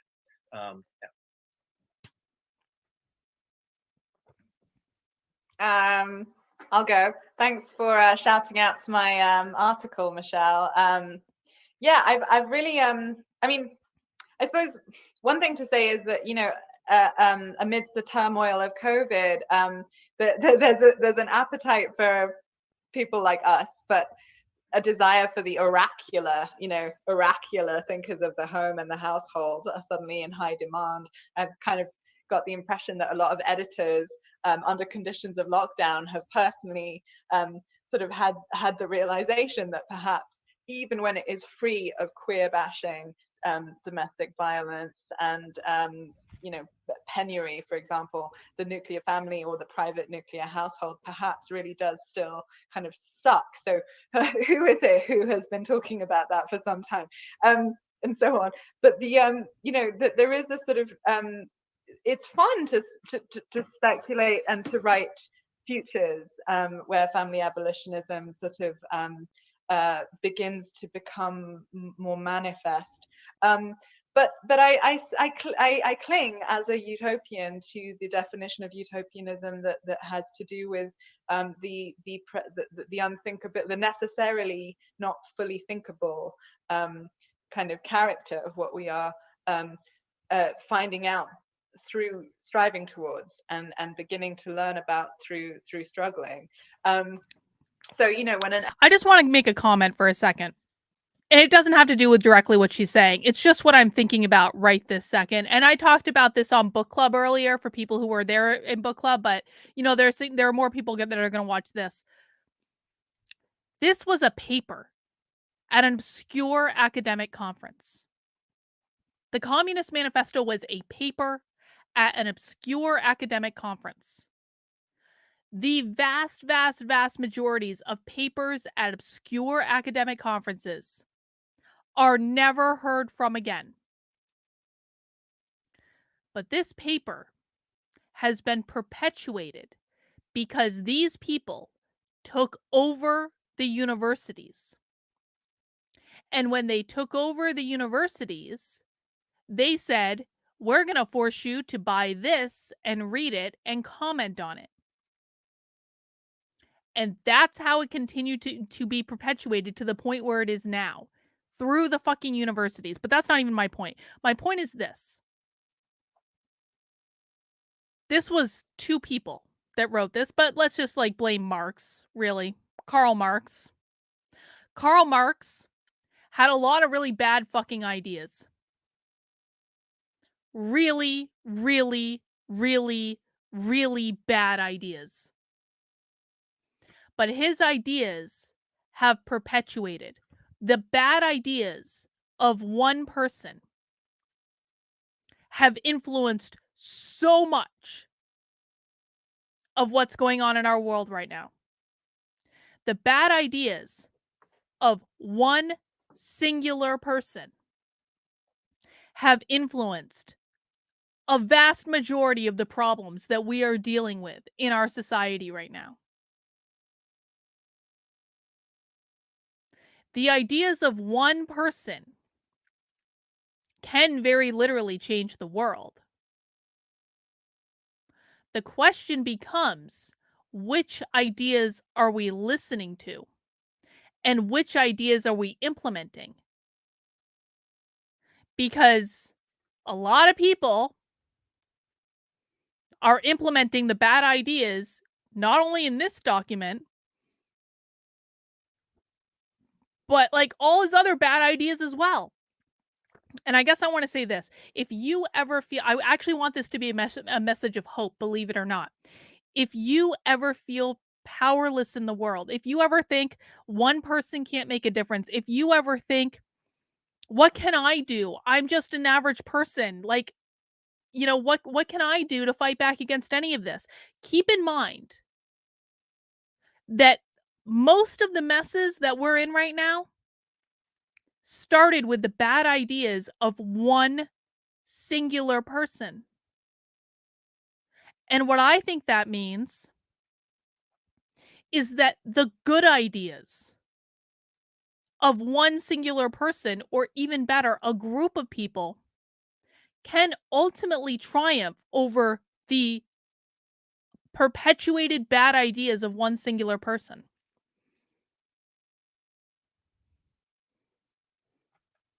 And don't pawn this shit off on James Lindsay. James Lindsay has damn near lost his fucking mind. Because everyone relies on him for everything. Is he doing good work? Of course he is. James Lindsay is fucking amazing.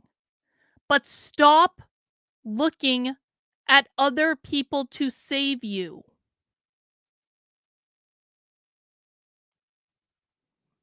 We all need to step up and start saving ourselves, guys. And I'm so sick of hearing people say, I can't, like, I'm just one person, I don't have a platform. Karl Marx existed in a time before social media existed, and he is still alive today in the hearts and minds of every college professor on the planet.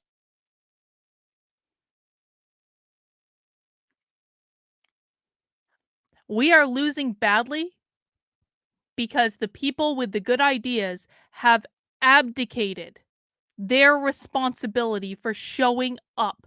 Stop abdicating your responsibility for showing up. Stop telling yourself that your ideas don't make a difference. Why are you any better or worse than Karl Marx? Why are you any different? Why can't you make a difference? If you think that Karl Marx is a horrible racist who lived off his parents, what did he do to get his ideas perpetuated? And Karl Marx was a horrible racist who lived off of his parents. But what does it say about you that you are willing to allow the horrible racist who lived off his parents to have his ideas perpetuated when you are unwilling to speak up and do anything? The reason that the fucking Communist Manifesto is taught in every college in America, the reason that these people are getting their ideas published in the Washington Post is because good people are doing nothing. And they're making excuses about why they're doing nothing. Stop making excuses. If you are so much better than Karl Marx, the horrible racist who lived off his parents, then fucking show up and start acting like it. Because if he can have his ideas perpetuated for a century and a half, then why can't you? Tom J says throw rules for radicals in there too, the practical way to implement through co-opting other causes. Yes, everyone needs to read Rules for Radicals. We read it for book club like a year and a half ago. Everyone needs to read Rules for Radicals. Stop making excuses about, I don't want to read their stuff. It's boring. It's awful. It's gross. I don't want to read it. I don't want to spend money on it. Stop making excuses. And show up and speak up and start doing something and stop relying on James Lindsay to do it for you and stop relying on Chris Rufo to do it for you and stop fucking relying on me to do it for you. You need to show up too. There's no reason why you can't. You are the only one holding yourself back. And guess what? If you refuse to do it, you are no better than the racist Karl Marx who lived off his parents. He's kicking your ass. You gonna let him do it? I bet most of you will. Editor asks me what happens next, I kind of feel quite glib but excitable as well. I mean, will 2020 mark the beginning of the end of class society and markets via a general strike that leads to a giant archipelago of protest kitchens, which is one of Michelle's kind of notions for one of the sort of springboards for the experience of abolishing the family. And these might in turn lead to the overthrow of work and the founding of 1 million co-housing projects, co-ops and communes. Will all the cleaners and nannies and wet nurses and babysitters and gardeners and sex workers and cooks and au pairs and chauffeurs, i.e. surrogates, all, you know, move in with their employers or move into their choicest wings and add their names to the property deeds or the You're car showing up and insurance doing stuff, documents or the bot. baby's You're birth researching things certificate. for us, and it's You know, really will valuable. children themselves be somehow empowered to advance their own liberation? I just want to remind everyone that the word we have for, you know... She just asked. Sorry, I just took a sip of beer I was drinking. This beer, by the way, is not really a beer. It's a malt beverage that tastes like a smoothie. But she just asked, will children be empowered to advance their own liberation? What does it mean to liberate children? Freeing children from the bonds of the family. You all belong to everyone else. Breaking up with your parents, your legal parents, is emancipation. Breaking up with your parents. Children be listened to, platformed, empowered to emancipate themselves and develop visions of democratic transgenerational cohabitation?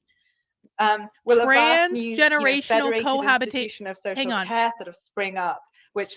Transgenerational cohabitation, in which children are living with older people who are not their biological relatives. What does that sound like to you? That they're advocating for transgenerational cohabitation. What does that sound like to you? Children living with older people who are not their biological families.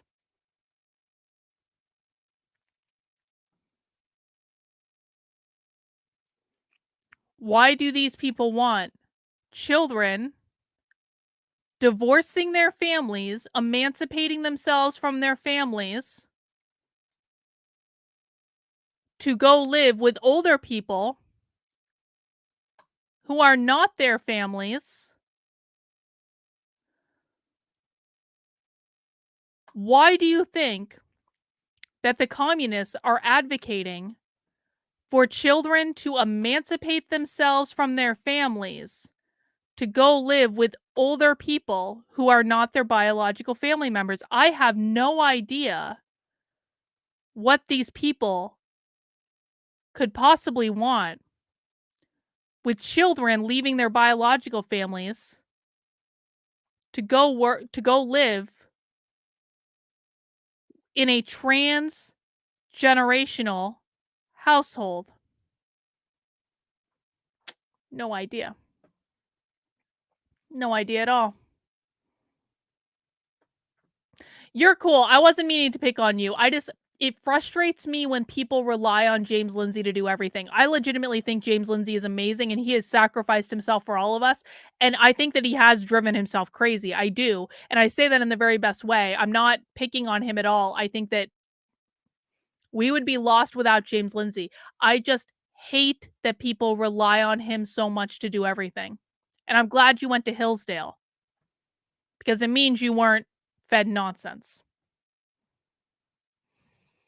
Jules Gleason and Kate Doyle Griffiths envisioned in the terms of the creche, the transgenerational creche for people of all ages. So you know, and I feel like telling editors, yes, inevitably and without a doubt, yes, this is the future for the household. I also just wanted to quickly note, because this hasn't come up so much yet, that there are real bloody consequences that you can point to the presumption on the part of the biopolitical state that the nuclear household is the sort of operative unit in a pandemic. So there was an article in The Nation describing how in Black co-parenting households in particular were struggling, in particular in Chicago, to adapt quarantine recommendations to their specific situations.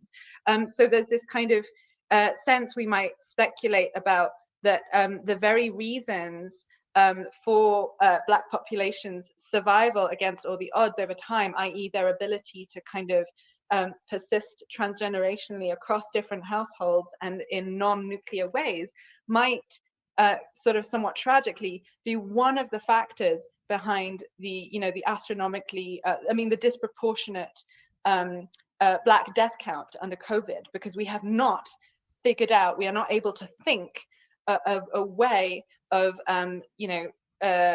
protecting one another and doing a way of sort of combating a virus that is not dependent on these logics of kind of propertied isolation or isolatability, right? A human is supposed to be isolatable, is supposed to be able to shelter in place, stay at home.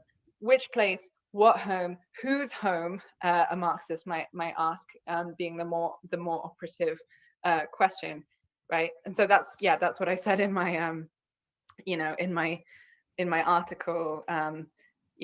Nuclear households are where we're all intuitively expected to retreat in order to prevent widespread ill health. And that, how can a zone, I sort of said a bit polemically, defined by the power asymmetries of housework, of renting, of mortgage debt, of land and deed ownership, of patriarchal parenting and the institution of marriage, benefit health? Yeah, okay.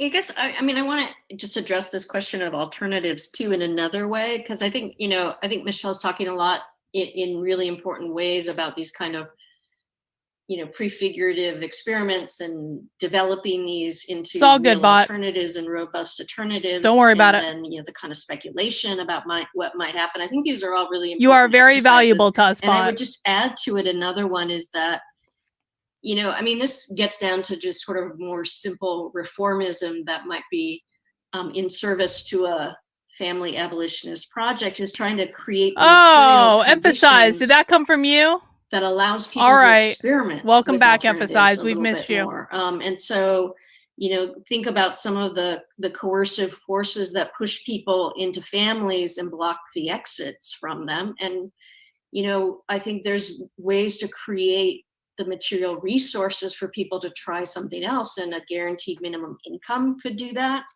Shorter working hours could do that. They want a guaranteed minimum income or a UBI so that people aren't forced to interact with their families. Holy shit. These people are downright diabolical. That's why they're winning, though. All right, guys, we got about 20 minutes left of this video. Thank you for hanging in. We've had a good long stream tonight. Thank you for watching Socialism Saturday. We do Socialism Saturday usually at 6 p.m. on Saturday. Now, programming note, I will not be doing Socialism Saturday next week because I will be going to a Halloween party. I'm sorry. I'm taking a night off. It's Halloween. I'm going to dress in a costume. I'm going to wear a crown. I'm going to go drink some beer, okay? So I will not be doing Socialism Saturday next week because we are having a Halloween party. There's not I may do it earlier in the day.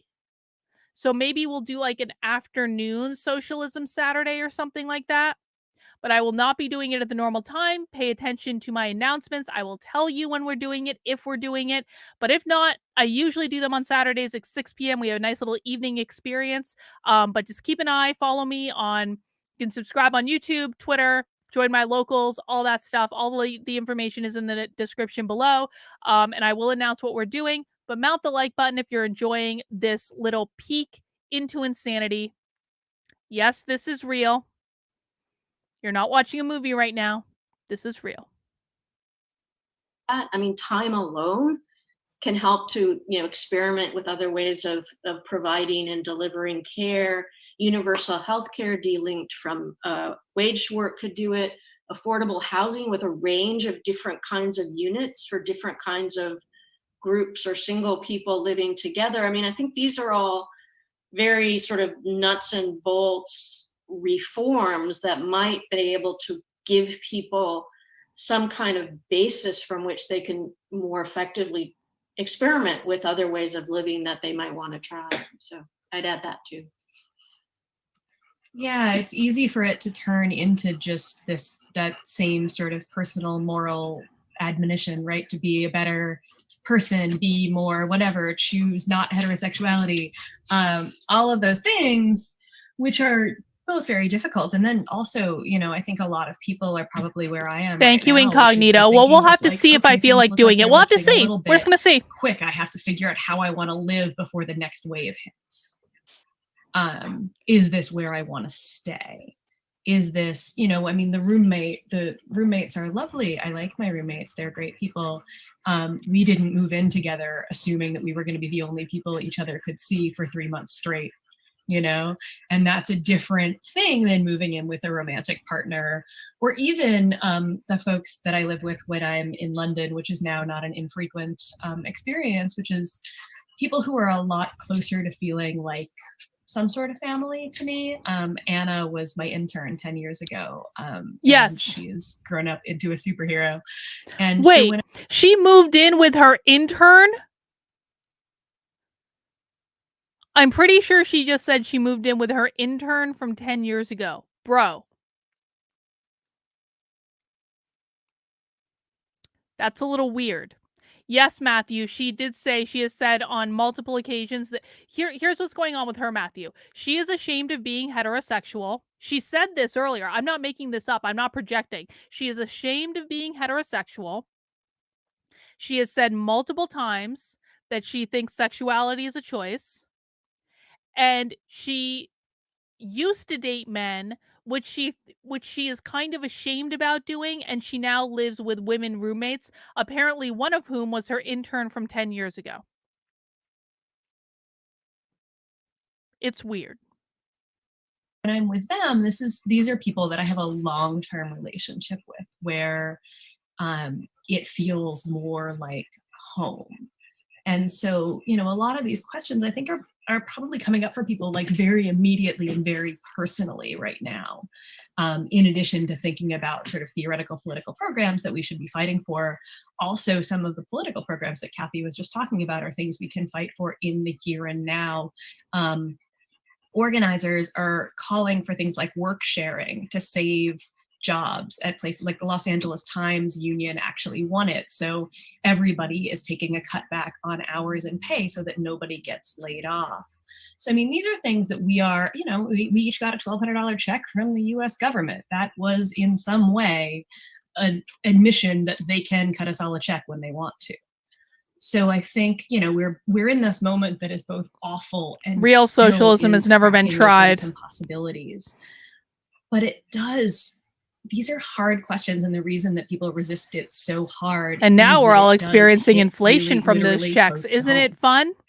Wasn't that $1,200 check worth it? I just want to put in a pitch for the hard utopianism that I think the time has come to talk about science fiction and to envision all sorts of different ways of living, to put them out there, not as sort of systematic plans for people to implement as Fourier imagined, but as counterpoints that alternatives that are present is an historically conditioned, isolated, specific set of circumstances that we can transform, and envisioning sharing stories, brainstorming, talking about different ways of living, and then extrapolating back what kind of economic system would be necessary for doing that, what kind of social practices can move us there, I think is a very powerful exercise. And I talked about my 2 essays about family abolition. I didn't talk about my science fiction short story,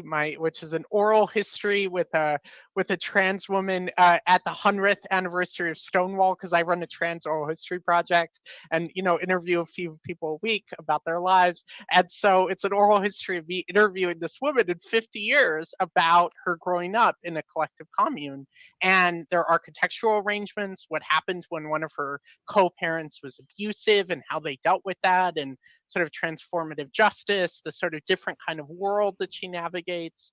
And I'm hoping to sort of do more of that. But I think it's a really lovely and very powerful exercise. And it's certainly not there to like intervene and struggle to be like, you're all doing this wrong. Like, it will only be figured out in process. But the more the process of struggle, of collective participation in mass disruptive protest and creation of a new life against capital, but that the more sort of a new life against capital, inspirational, dynamic conversations that we can be having every step of the way, I think the better. And that the sort of Marxist injunction against utopianism, I think, has ultimately done a lot of harm in atrophying our creative imaginations. Where can we find this story? Oh, it's online. It's published by Homenchurn. I'll put the link in the chat, and Sean can share it. They is a sci-fi short fiction writer. Well, yes. I'm a little. I know we're all shocked at this revelation. So we have 10 minutes left. I both am sort of curious to sort of to hear from other people if there are sort of to do a little bit of this dreaming together.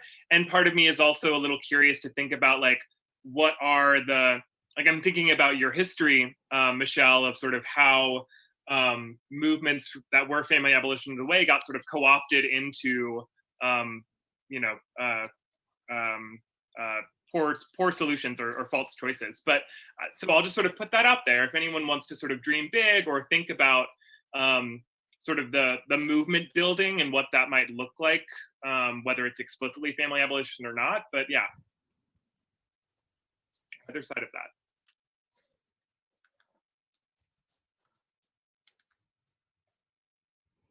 God, I should have been looking at their chat while this was happening. Guys, please mount that like button if you haven't already. I need to have more likes than these We might people already do. done Come that on. one. I don't know. Does anyone have? Jesus. If we can't get more likes than socialism, what are we doing here?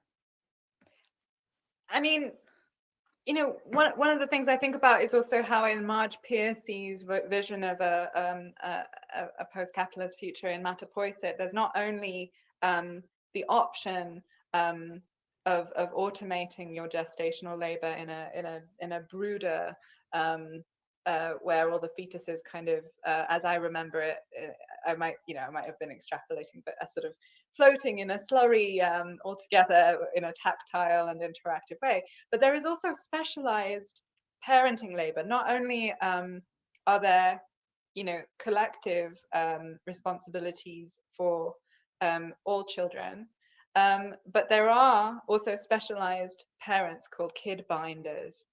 And I thought that was that's part of the dreaming, I think, for me, envisioning what it might be like to actually really sort of take seriously and perfect the art of comradely caring transgenerationally, and to take seriously the fact that some people are really devoted to doing that kind of labor, but simultaneously sort of distributing, because that's what anti-work means really in many contexts. Oh God, anti-work, that's a whole other discussion we can get into now. And if you think these people aren't behind the quiet quitting shit that's going on, and by the way, I'm not actually against the quiet quitting stuff, because I do think that a lot of employers really do take advantage of their workforce. And if people want to show up and do the bare minimum to get by, I think that is actually, I think that you should show up and do the bare minimum to get a good review and get by and get a pay increase every now and again. I don't think you should kill yourself for your employer. That's just my opinion. Because a lot of employers will take advantage of that. They will take everything you give them, and then when you ask for a little something for yourself, they're going to be like, nah. So I do think a lot of employers really do abuse their employees, but that's a different topic for a different day. Tom J, thank you for the super chat. Just noting culture versus politics post Kanye rants last week. A group of 6 upper middle class white 15 to 16-year-old girls in New York City just walked past my house blasting flashing lights Kanye 2007.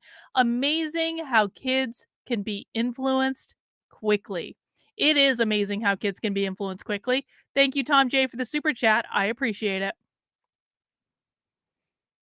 Well, we're not abolishing the like button tonight, okay? In the context of care labor, perhaps anti-work means minimizing through distributing that the sort of the work of caring for one another. And the example from Piercy also recognizes that parenting labor can be extraordinarily highly skilled kinds of labor too, and it does acknowledge that through those particular roles. Exactly.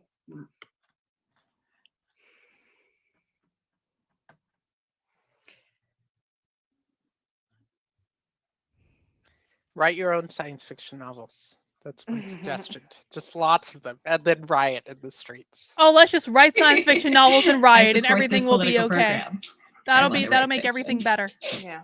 I always love to ask people, like, what would you do after the revolution? Because, yeah, I went to journalism school because I realized that there was no way I was going to get a job if I did the MFA program that I had also been accepted into. And now you're making me think that maybe the fiction writing would be a much more useful political project.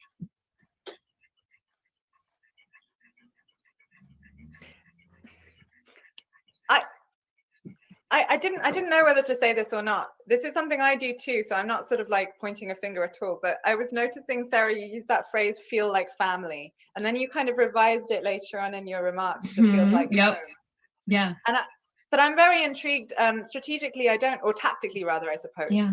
Tactically, I am a little bit agnostic about whether to try and foster collectively a sort of remaking of our basic metaphors, that it is so ineluctable, so difficult to get out of.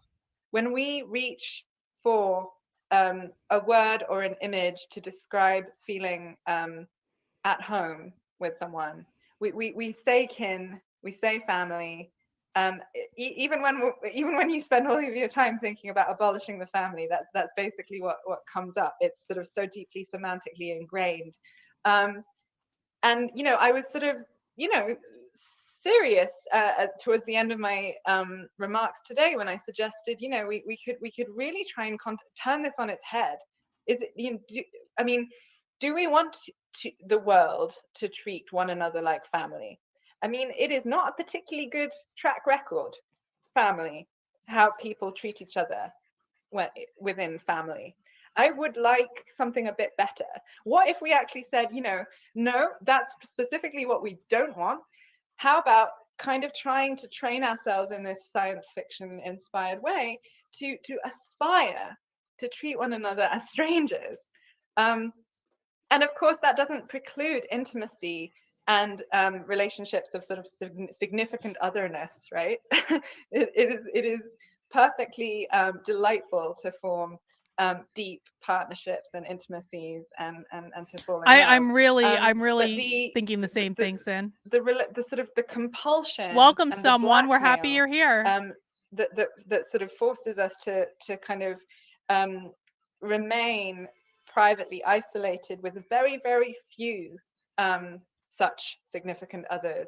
It is a problem that could only really be addressed in the most, totalizingly kind of revolutionary ways, unfortunately. So, this is kind of the communization theorist, pessimist kind of get out clause. It's like none of this can happen without the abolition of capitalism, basically. But it's also important to notice that the pandemic is not, for instance, it is underlining perhaps in generative ways the radical insufficiency of nuclear households as a mode of that social communism didn't turn out so well for them, did it?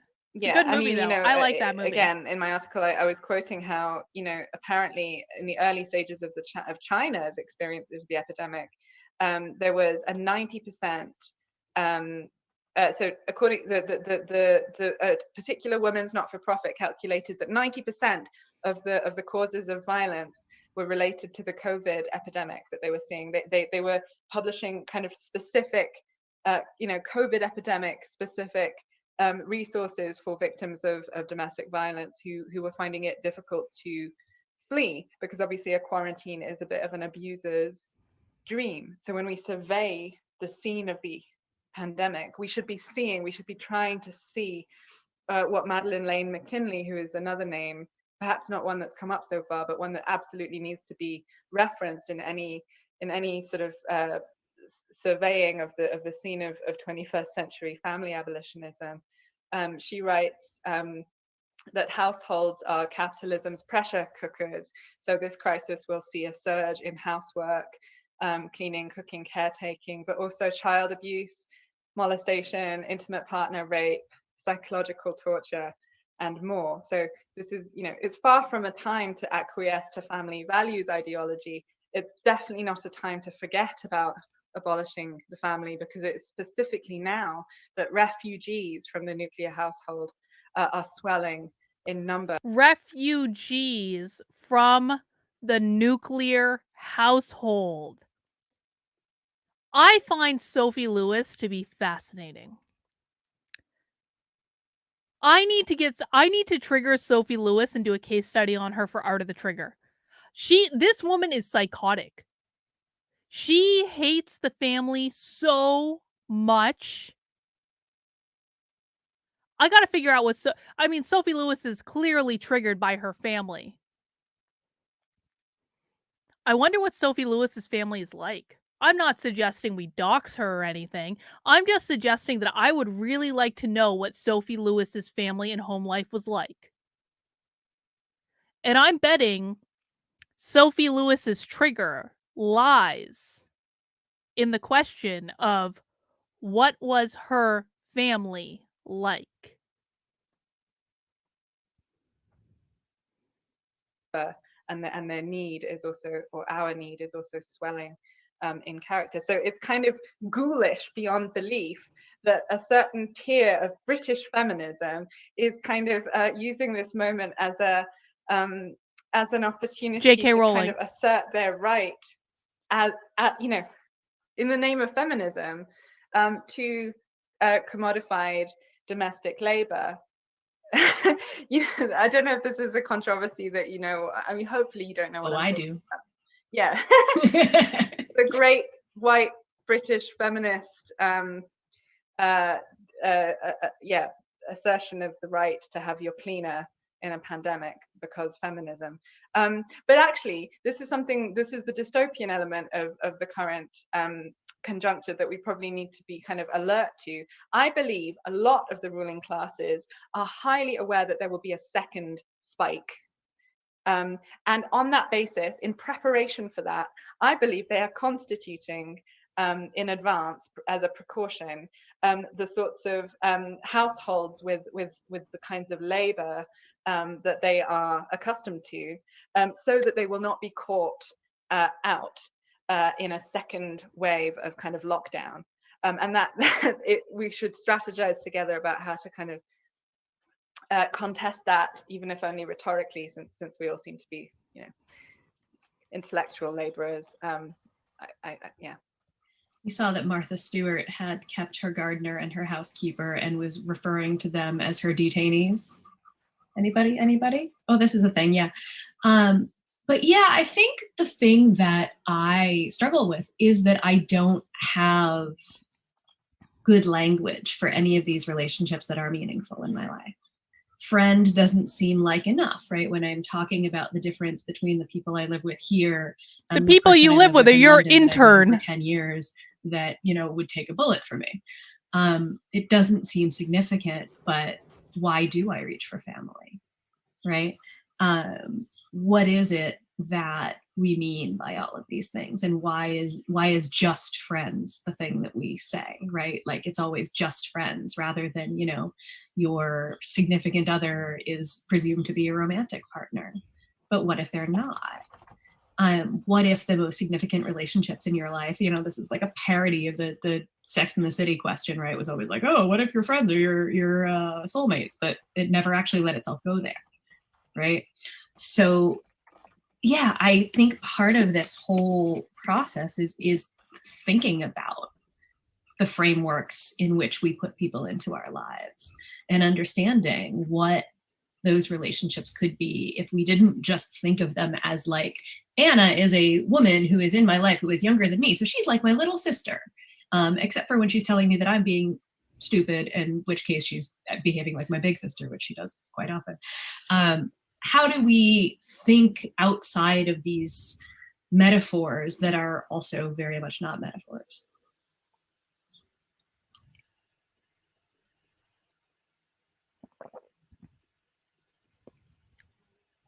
Well, it's about 5, but I do just want to give space if anyone wanted to respond to those last points.